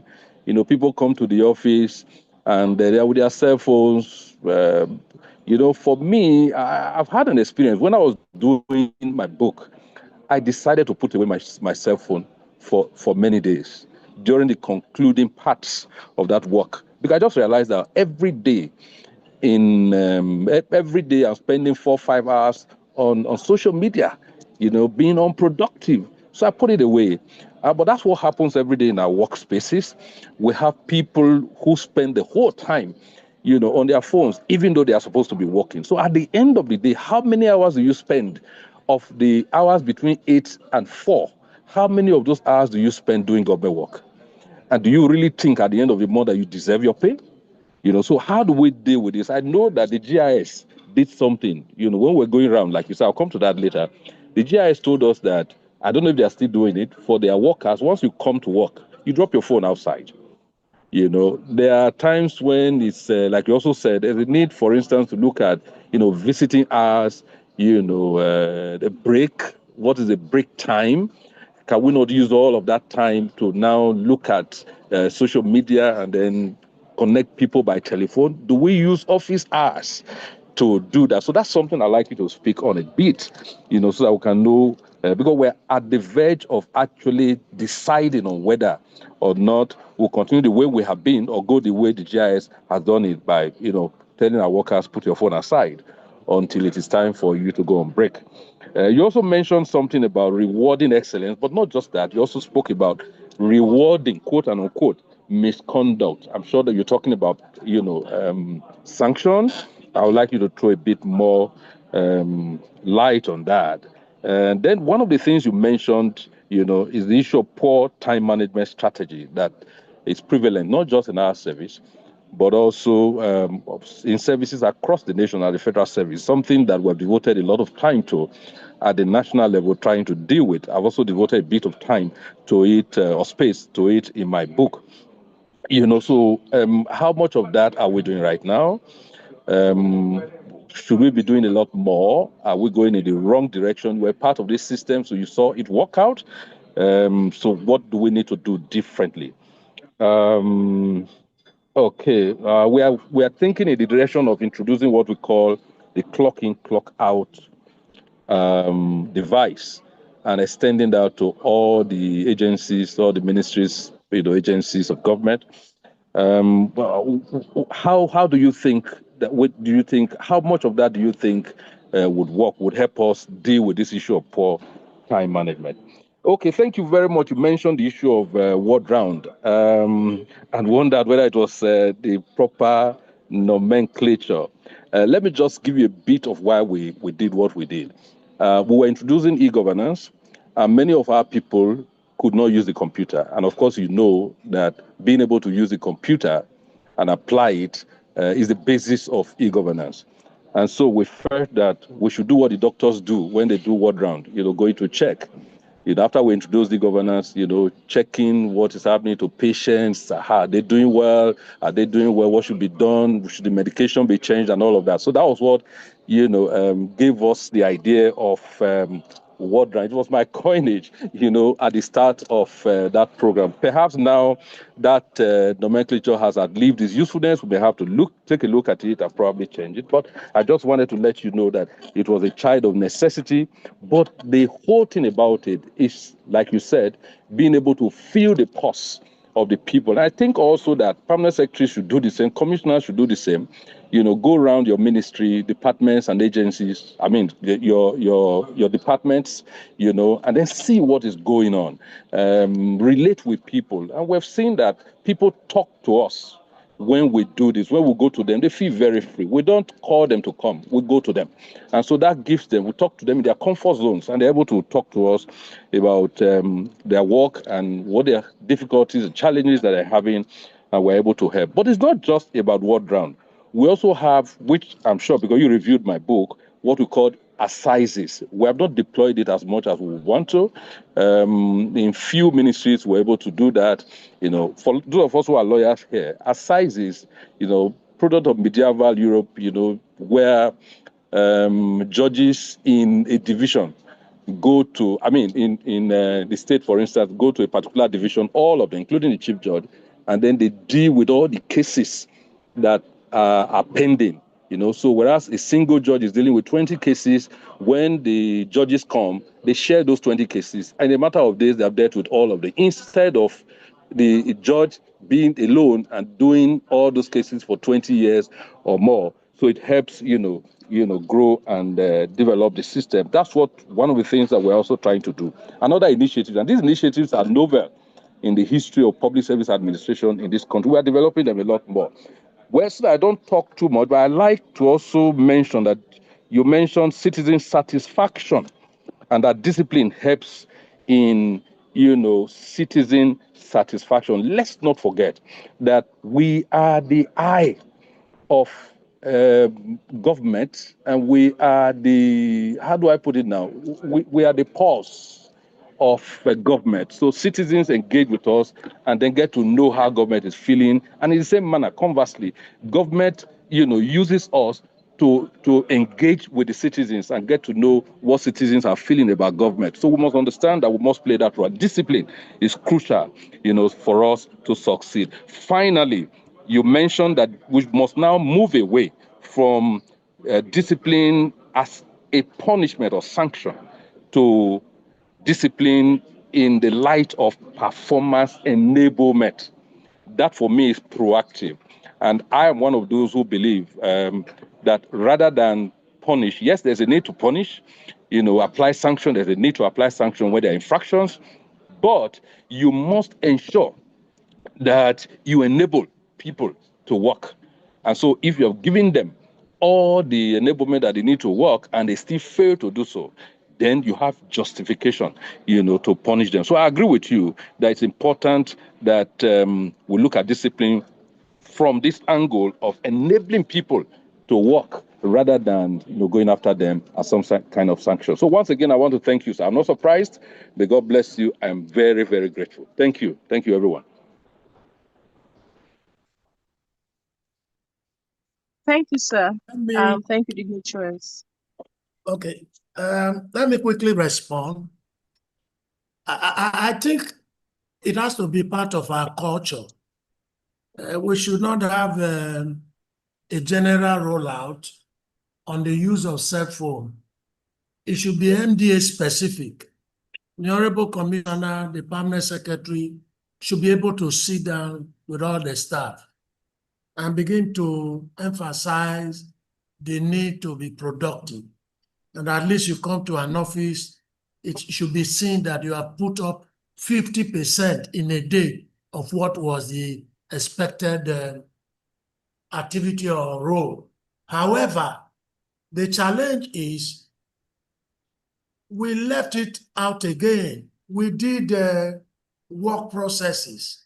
Each unit, every staff in that unit has a role, has a function. But over time, what we notice is that there is one super staff that can even be in a whole department. He or she does the running around and the work, and everybody is out there, so they have the ample time to just press phone throughout the day. We need to review our work processes and ensure that every person has a role and it is defined. Secondly, we must also, as employee of government, in each MDA agree on hours to be very dedicated and render service to the public. You can't be coming to work at 8 o'clock in the morning. You just sign in. Between 8 and 10 a.m. is with your phone.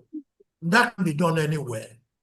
We must agree that nobody should do that. And then if we sufficiently provide the orientation is not working, we apply sanction. We can also say, yes, for those who want to have visitors at particular hour, it should be the general conference room if it is not a top management staff.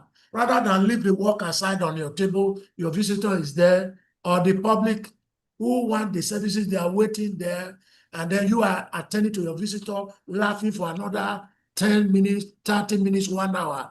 And then the person who is waiting to access a service is not being attended to. That is not. I think we need to have MDA-specific approach to it and then develop a framework that will help everybody to adopt responsible conduct. That would be my suggestion. The same thing with a timing device. There are some MDAs that it will not work.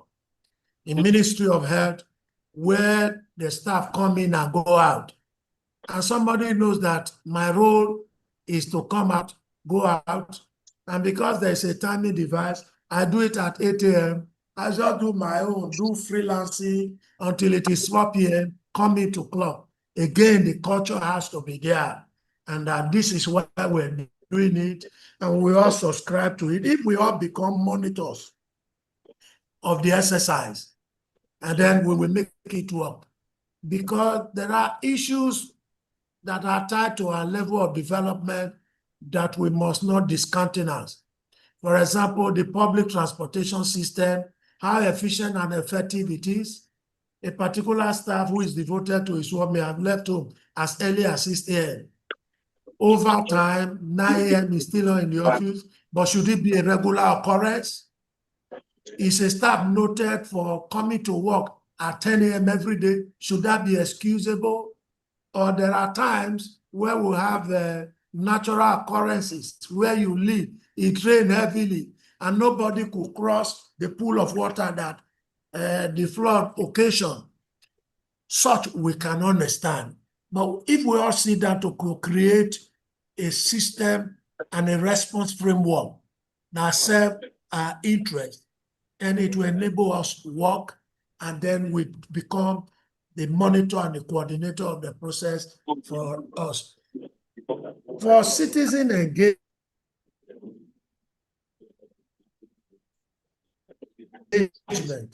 I think we should do what is celebrated, usually more than what the citizens know. For us, if it is convenient for MDA, they can seek clearance to have citizen engagement sections, because we no longer do needs assessment. Some of the projects and services we give to the people, we sit down in our offices and just imagine that's what the community wants. We should reinforce and reinvent our needs assessment mechanism and let citizens have input. It could be a digital platform. There's this open governance platform. Citizens express their concern about a particular government service and all, what they think we can do more, how it can best serve them, and then we incorporate such into our planning system and processes. I think those are things we can do to strengthen the culture of discipline. Again, when there is need to apply punitive sanctions, we should do. In our regulations, we have procedures. We can issue verbal query. We can issue written query. We can do warning. If the people themselves, the staff, the workers know that it is fair enough, all of us will embrace it. But if we don't know that we are employed to work for government and contribute to citizens' value, even if we put all the law, it will return to eye service. They will watch when we are coming in, pretend to be active and effective, and when we are out of that, they do an unusual thing. And so it is this culture that we must strengthen and deliberately rebuild. Thank you very much, our speaker. Hello, can you hear me? Can you still hear me? Yes, sir. I can hear you very well. Okay, what you said to us in the sum total, in my view, is that this transactional way that we used to do things has to give way for a strategic approach to managing our civil service. We're trying to do that, but everyone must be on board. You mentioned the issue of, giving a role to everyone. I agree with you. Right now, many people just come to work. They don't know what they're supposed to do. And you can't expect people to be productive when they're not aware of their roles, in the offices where they work. So that's very important. That's why we paid attention to organogram review.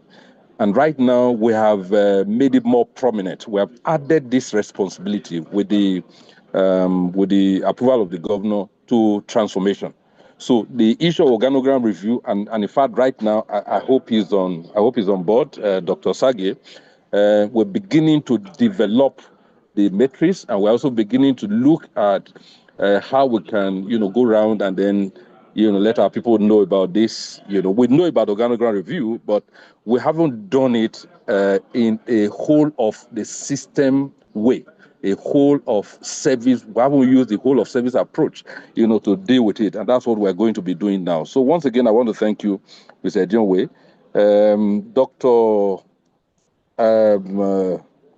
Dr. Joy, there are a few questions on the chat box. I don't know if you have seen them. And there are some that are quite exciting. Okay, you have read them? Because I was disconnected a bit. Okay, thank you. I appreciate it. Thank you, Mr. Edionwe. Thank you so much. Thank you. I appreciate it.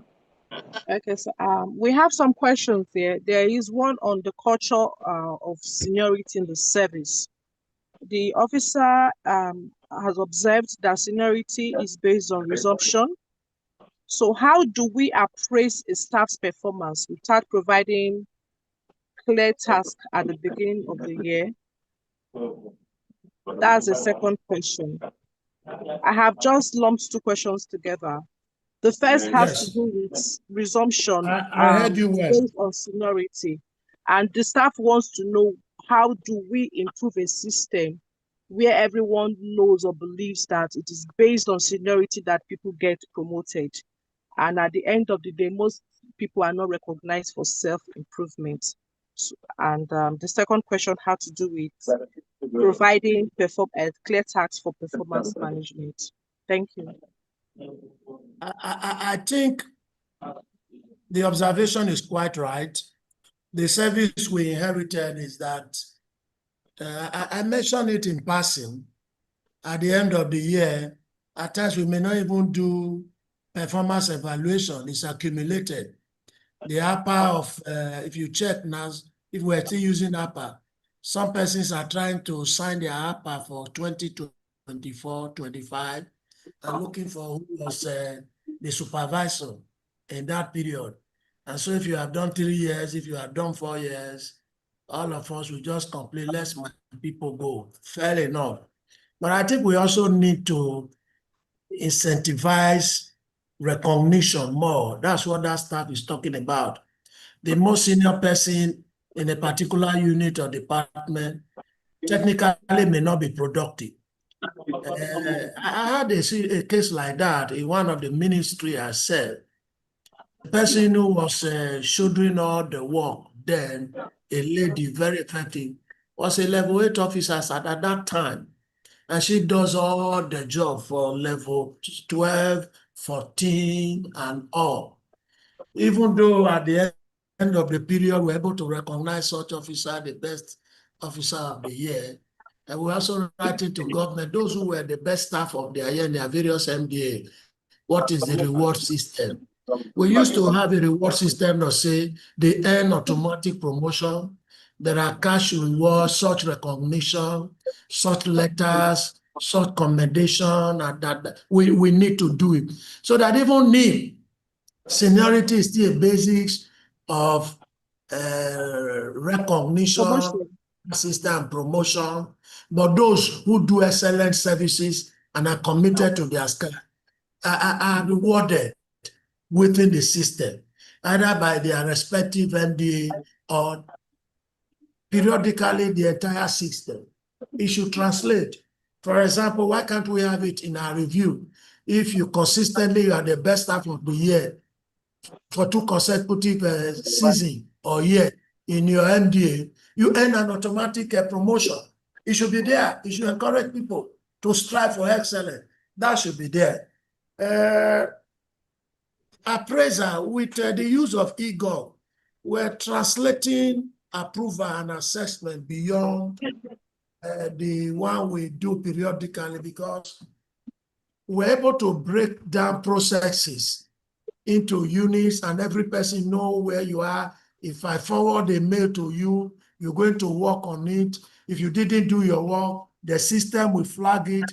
We can do an audit trail of a particular task and know where it is resting. I think if we do that, we're able to get people to be serious for who they are. And of course, like we have introduced examination, we also do internal assessment to go with examination. We do promotion exams now, but I don't think the APA is sufficient. While we are doing promotion exam, we are filling the APA. We should also allow the people in that particular department or ministry to have a say in the evaluation of that officer, particularly those who have management cadre. And so that the particular supervisor may not just rate everything excellent, whereas in practice, the person is not up to average. If we have another opinion from those within, it will enable us to validate what has been judged by a particular supervisor or whoever was in charge. Yes, sir. So just a minute. Discipline... Sorry, but thank you very much, Mr. Joey. Points were taken. The issue of promotion and recognition are like twin pillars as far as growth and development are concerned in the service. And we're taking a very, very good look at it. We're coming actually with e-promotions. There's a whole package around that. And it will be more, in the realm of, e-governance, like you said. And so the structures will be built. We're still developing it anyway. The structures will be built in such a way that it will be clear to everyone that this person that has been promoted deserved to be promoted. And in terms of recognition, you mentioned clearly it's something that we must do a lot more. We must give a lot more prominence to incentivizing recognitions. Because that's the way you can recognize and reward those who are doing excellently well. Like you said, in an establishment, sometimes you have about 100 people, and the people who are actually working in that establishment may just be 20% or less of the total number of people. So such people, they may not even be seniors.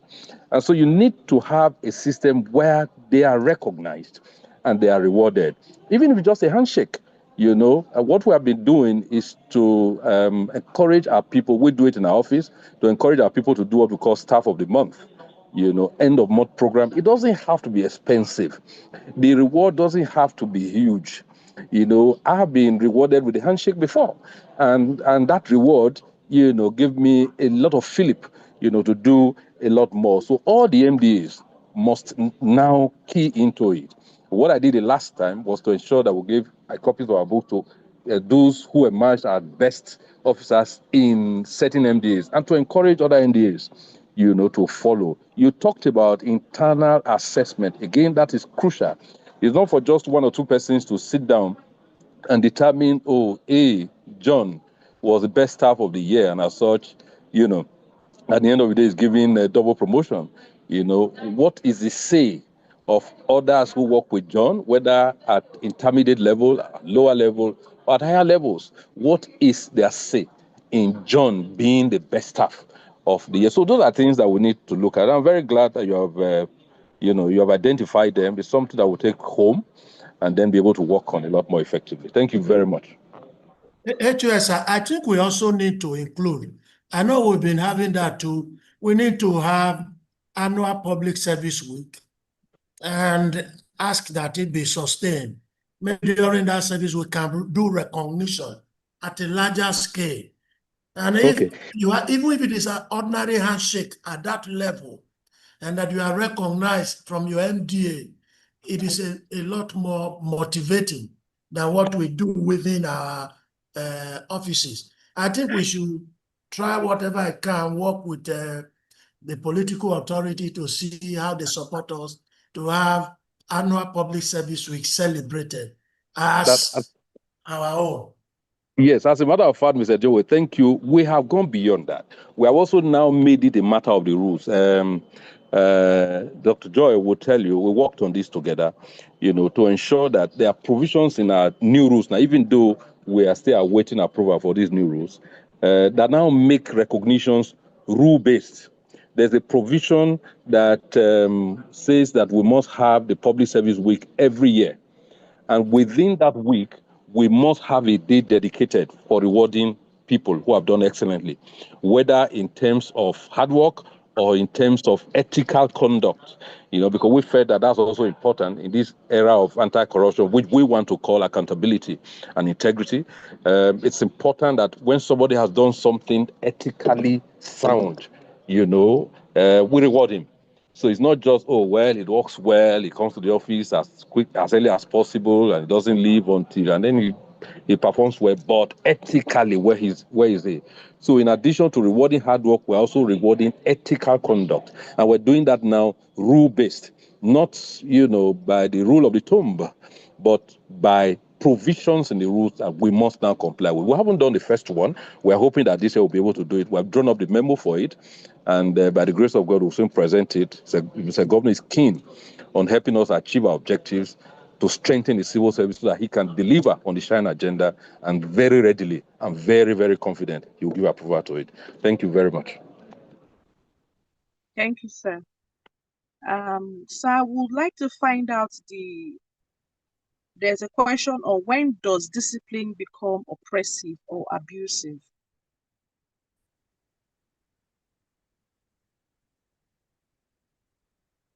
Mr. Ijonwe, sir. Go ahead, please. I'm hearing you. When does discipline become oppressive or abusive? That's the question. Oppressive and abusive. Yes. Of course, if it is not a cultured team, when you now begin to have master-servant relationship, the hallmark of leadership, it is ability of the leader to relate with the subordinate. And the relationship is built on achieving set target. Most time, that's not our focus. It's usually, do you know who I am? And that's why we're now recommending, rather than inspection in which we just go out to look for a fault and what is not working, we should adopt the work round, that terminology usage, but we leverage the Japanese concept of Gemba work, walk around, see what is good, what is not good. At other time, lend a helping hand. It can work better like this. All of us cannot be all rule compliance people, but when it is obvious and that certain persons are not ready to play by the rule and contribute to the process, of course, the rules are there, we apply. But if we apply the rule without getting the person who is involved convinced that there was a misdemeanor or that the punishment is corresponding to the offense committed, and then we begin to suspect oppression, victimization, and all. And that's why over time, even when there is a misconduct, the rule says we will quote the particular code of that misconduct. The officer who issued the query will go back to reference it and see the query and say this code was quoted. Go and cross-check the rule and see what the code is. If it is actually related to the offense for which you are being queried. Of course, query is not even punitive. It's an opportunity for us to give our side of the issue. And so if we don't go by the rule, or if we are even applying sanction, not with the interest of improving the process, that's when it can be oppressive or abusive. Thank you, sir. There's a question that's asked. What happens when leaders kill your ideas and what pretends to help government, and there is no way of giving feedback to authorities? What should the staff do? I don't agree that there is no way of giving feedback. It is only that we can say the channels are not effective. There are channels. Take our service, for example. The permanent secretary is there. The issue he cannot handle, he can escalate it to the honorable commissioner or the director to the head of that MD, or when it is on the administrative matters, it can come to the head of service. Or if it is a political matter, the SSG is there. There's even a related question here. When it is obvious that the leader is unwilling to enforce discipline. Some leaders, either because of familiarity or not also having a commitment to a performance target, when you don't sign out of what you are there to achieve. I'm satisfied that I've been appointed a director. I've been appointed a permanent secretary. I've been appointed an honorable commissioner. What next? I'm the one on this table. And then you're going to see what happens within that organization will not matter to you. But if you know from day one and that your appointment was to deliver a service, you are conscious of relationship with the public, and you have time of getting feedback to the people, or you can take out time from your office to go to the street where your people are and see what they are doing. Does not necessarily the governor must come out to do project inspection before we know that we must do inspection.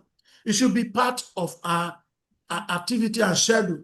So if the leader is not willing, and then we can bring issue out. Maybe we have management meeting, and we'll begin to talk about such issue. The effect on the system, if we all acquiesce and we don't do what is needful. And so leaders must be responsible enough. Leaders must take the lead. And that's why we said culture cannot be taught. Culture is taught. If the leader who is the first is not the first, of course, that organization will not achieve its goal. There will be a lot of issues. The aspiration will be defeated. And then, of course, there will be no progress. So a lot has to do with the leader. The leader must be seen to be leading, not because he's the boss. Any leader who is a boss has even failed. If you are a leader and you are seen as a boss, you have failed. You are not bossing any person. You are only providing direction and guide so that we achieve our goal. If we see that with leadership from that perspective, it will work for all of us. Yes, sir. Mr. John, we thank you very, very much. Dr. Joy, just a little addition to that. A lot depends on the leader, you know, and you've identified that and spoken to it. But one of the challenges we also have, and I'm sure you saw that when you were here too, is that sometimes the leader actually becomes the person who stops the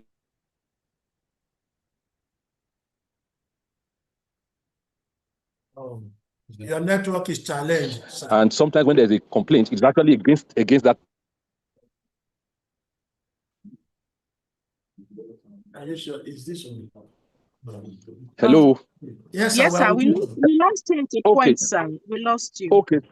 So the point I'm making is that, you know, there are rules in the service. guarding how you may complain. Now, Yes. if, for instance, there's a complaint that is coming to the head of service on service matters, it has to go through, if you are, for instance, a grade level 10 officer, it has to go through your director, it has to go through your permanent secretary to the head of service. Yes. Sometimes the director who does not like what you are saying or the recommendation you are making can sit on it. So what I advise in that circumstance is that we have what we call advanced copies. Yes, that's Because part of the process. Yeah, because the rules do not allow anonymous petitioning. So if you want to, put, want, for instance, the head of service to know what's going on in certain situations, you have to put your name, in. And of course, that means that you have to pass it through the normal channel. And then you may have somebody that may feel offended as your director who may not want to pass it. So what you do in that circumstance is to send, an advanced copy ahead. So if I get to see an advanced copy and over the next 1 week, I do not see the actual copy, I will call for the actual copy.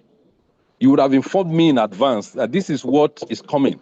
So if the director sits on it, he will not sit on it for too long. So this is one way we can, ensure that in spite of certain things that people want to do in the system, we are still able to pass information across that will help the system grow and develop.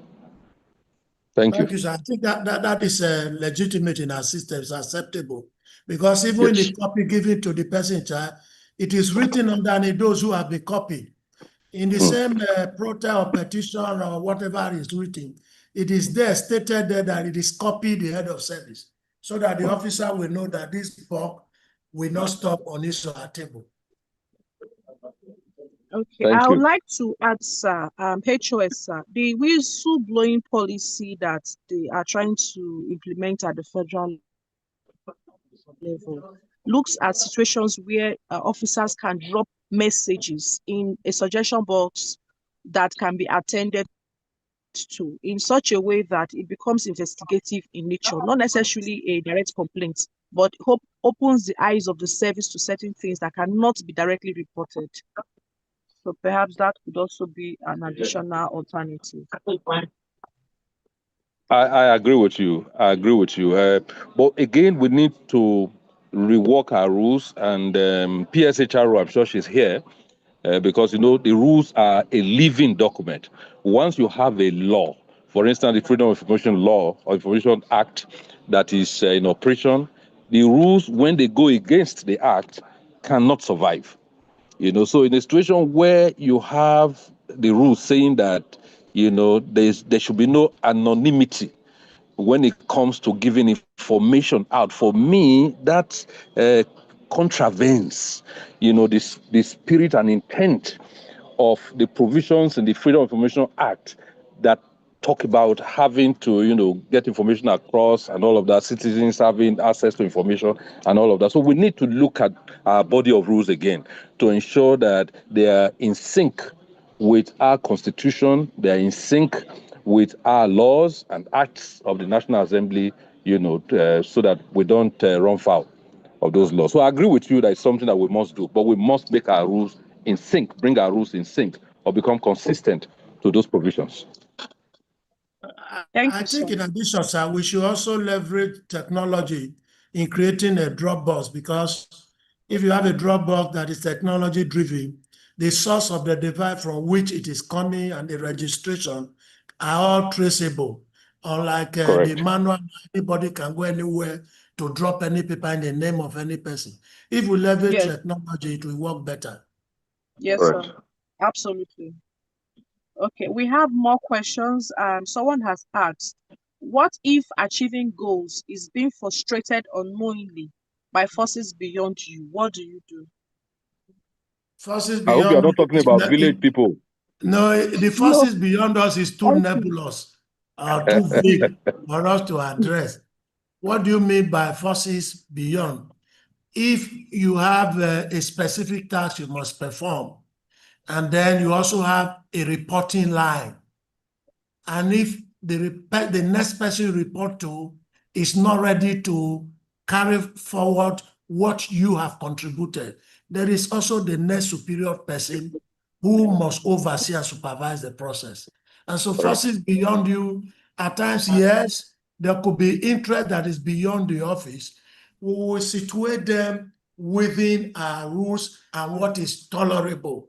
If it is beyond you, go give it to the PS and the commissioner to handle. If it is beyond them, they know who to report to. Again, we have limits. And so when it is beyond your force, let those who are able to handle it be brought to take over the matter. Thank you, sir.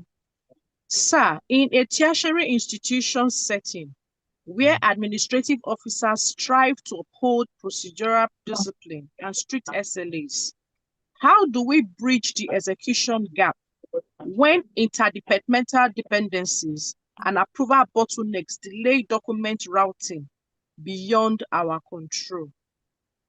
Again, we talked about a service level agreement. You see, what you just described is the old thinking, and that I am in charge, you are in charge. We are saying no, we should gauge performance by the value citizens now get. If that is the concern, and we all know that's what we want, we must sit down and restructure all the institution and processes, see where we collaborate, see where the issues are, see how to mitigate where such bottleneck occur. Bureaucracy is not about bottleneck. It's about having procedures that work in the interest of everybody to avoid abuses, not necessarily taking advantage of bureaucracy. If we have observed it, the institution have a management system that must sit down to rethink their process. That's why we suggested co-creating. Don't sit down and issue guidelines. Sit with all the people and say, which guideline will work best for everybody? How can directors come together to review issues from one department to the other? How often do we have that? What mechanism do we put in place if we have difficulty that we can use to address what we perceive as bottleneck? We must be deliberate so that we have results. Thank you, sir. So I'm going to take 5 more questions to round up this session. One of them is, sir, what protection does a public servant have against arbitrary postings and duties unrelated to their professional role? And what channel exists to challenge such actions without fear of victimization? Of course, in your letter of appointment, your duties were clearly stated. I mean, there was an addition and any other duty. However, we have seen that when it is contentious and the leader wants you to just go out of the scene to be able to re-strategize and bring sanity to the system, yes, you can be warehoused somewhere. But that's not to say that you'll be given a role that you are not trained for, you are not equipped for. Those are exceptions, not necessarily the rule, because we are answerable to one person or the other in our service.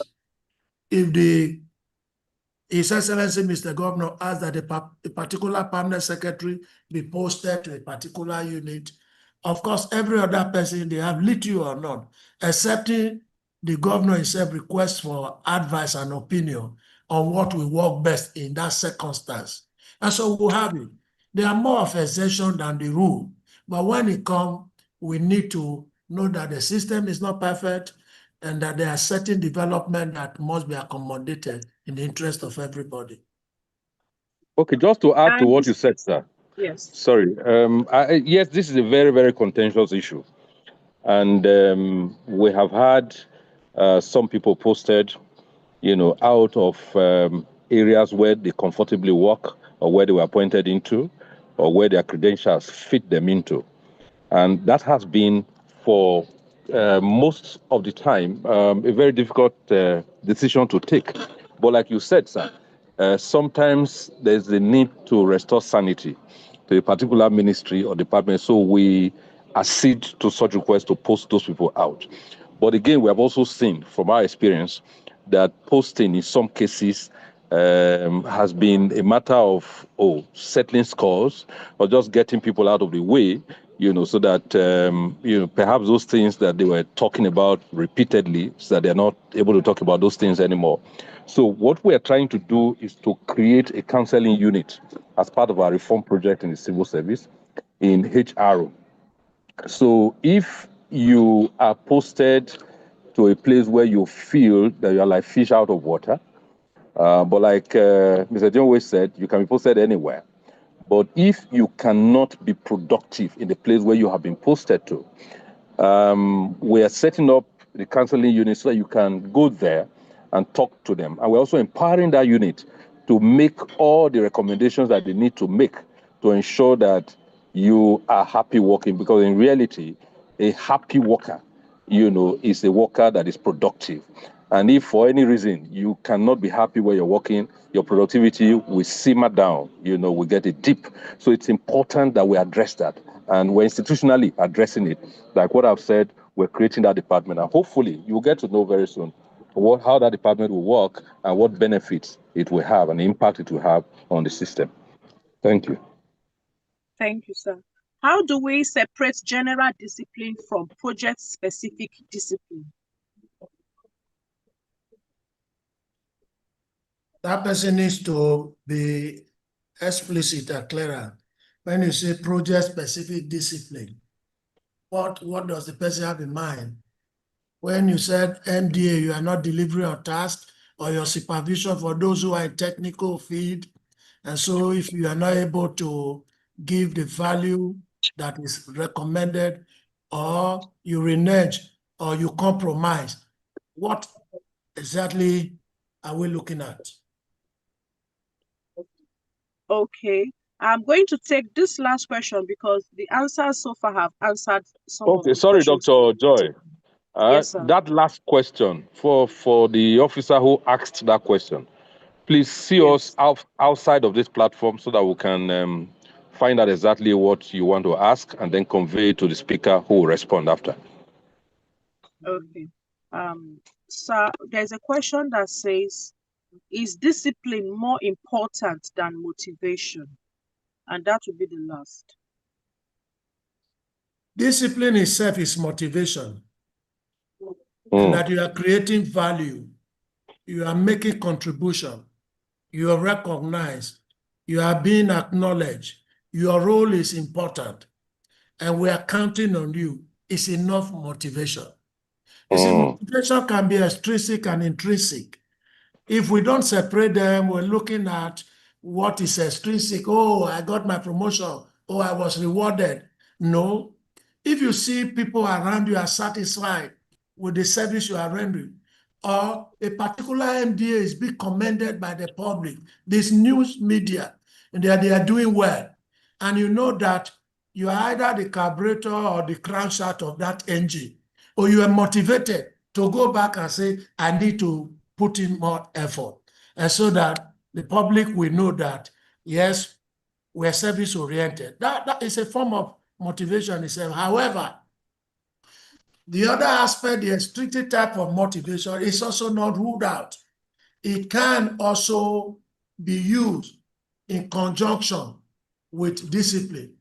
And that's why we say discipline, we're not looking at sanction in this context. We're looking at how to work with our rule structure, processes, and procedures so that we achieve our goal. And at the end of the day, we are all better for it. Okay, Dr. Joy, I know that you've closed the feedback session and question section, but please let me just take a comment from my friend and brother. I always like to read his comment because it's always interesting. He writes very, very well. Jude Isimeme Ugbefon.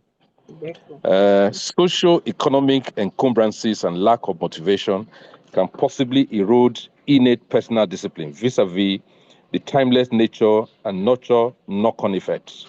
Please, sir, Joel Ejonwe, can you expatiate on this potpourri of human conundrums?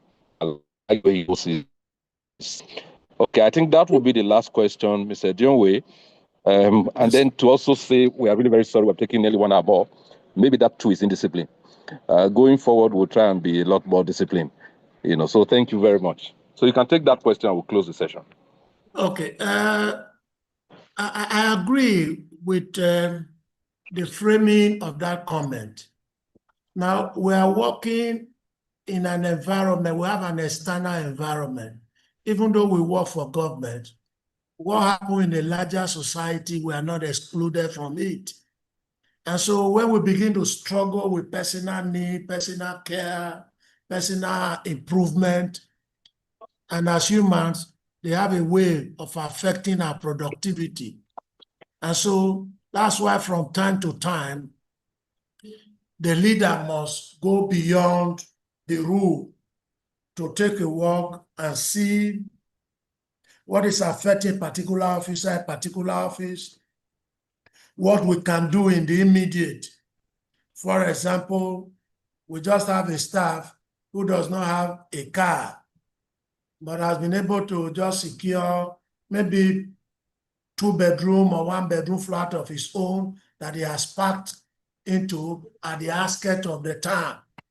The struggle to meet up with ends meet is affecting his commitment.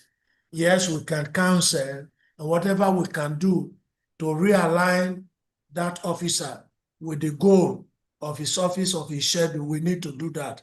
And generally, we can also escalate to authority the concerns of officers. If the take-home pay is not taking them home, if the work environment is no more conducive for them to be efficient and effective, and we'll begin to see what we can do with the political authority, either to bring succor. In some states, maybe our state too, during this fuel increase and the Iran-US war, some state governments say we are adding a particular amount to subsidize the cost of your transportation and that kind of thing.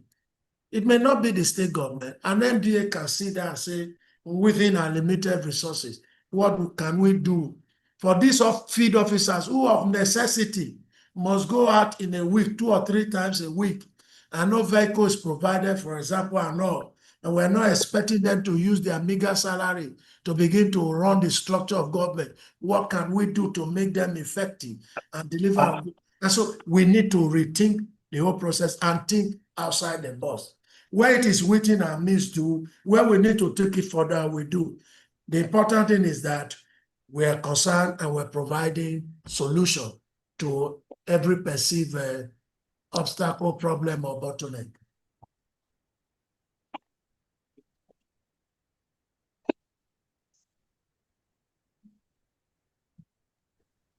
Dr. Joy, over to you.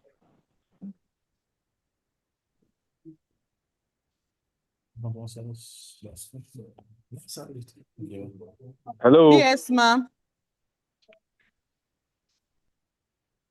Okay, so thank you so much, our guest speaker, Mr. Edionwe.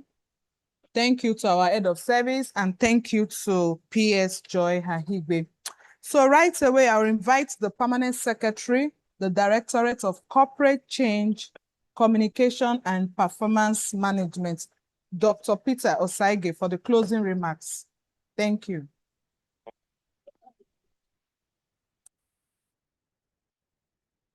Sorry about it. Okay, good afternoon, head of service. Good afternoon, our very distinguished guest speaker, Mr. Joel Edionwe. Good afternoon, all commissioners on the call, special advisors, and other permanent secretaries on the call. I think I'm so blessed that I've been a part of this engagement this afternoon. I want to especially thank our PS Emeritus, Mr. Joel Edionwe, for doing justice to this topic. And I believe the public service of Edo State will only grow better after this session. We want to also thank our very esteemed head of service for keeping the ball rolling. by sustaining this platform months after months. Thank you very much, sir. And the entire team that have put this together, we thank you so much because we are so blessed. And a big thanks to all of you that have joined via Zoom, via YouTube, and all our digital platforms. God bless you all. As we look forward to the next edition, I want us to have this in mind. Discipline is the reform. Let's keep it growing. Thank you. Thank you so much, sir. So as we close this session, we'll be taking the national pledge. And all our digital platforms, bless you all. As we look forward to the next edition, I want us to have this in mind. So can we all unmute ourselves? Can we unmute ourselves, please, as we recite the national pledge? Thank you so much, sir. So as we close this session, we'll be taking the national pledge. And all our digital platforms. So where everybody? Where is this woman here? No, this is okay. PS, Dr. Peter Osage, please can you lead us while we all recite the national pledge?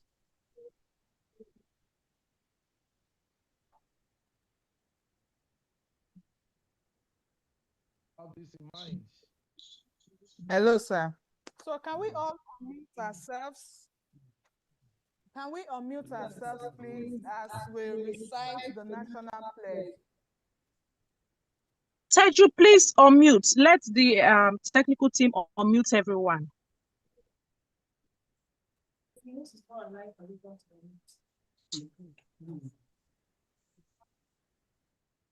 as we close this session, we'll be taking the national pledge.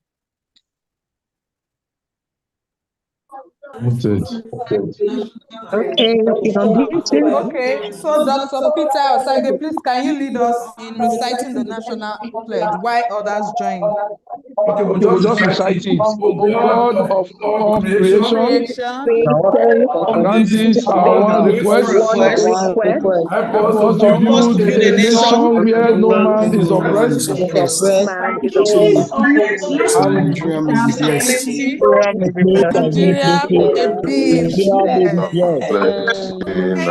so much. Thank you, everyone. Thank you for joining us. Thank you, everybody. Thank you. Thank you. Thank you. Thank you, sir.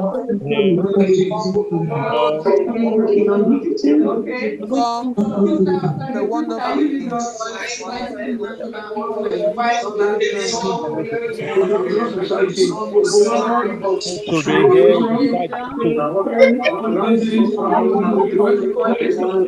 Next episode. God bless you. Oh, God bless you. Thank you. Thank you, everybody. Thank you. Thank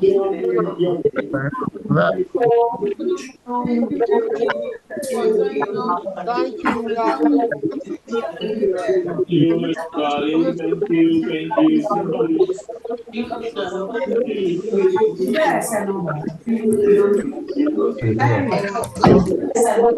No. Forget her. Don't throw away the paper.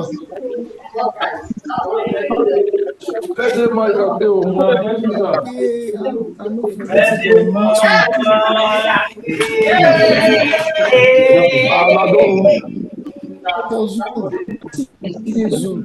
They unmute everybody.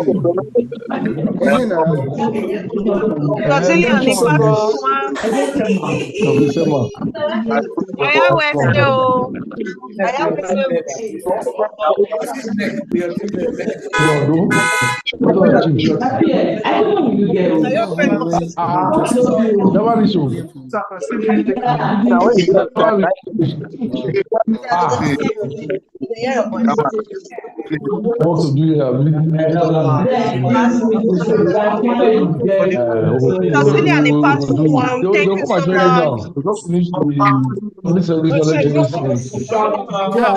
I know I see you acting. I see you acting. We are doing so many things at the same time. The meeting was so very awesome. Wait then. This nature trial, without speaking, just facts. I understand.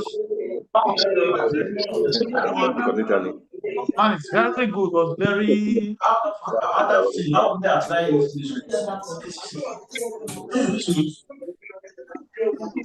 I hope it's starting a video because it's disabled by the host. Now the host now let the host can I show people. That's it, participant no official their videos. Interesting. What is on interesting?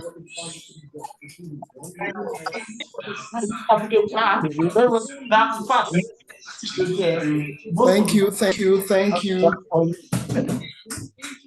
Both of us are for it. Thank you, man. Officers are doing well. You got all that. Punctuality and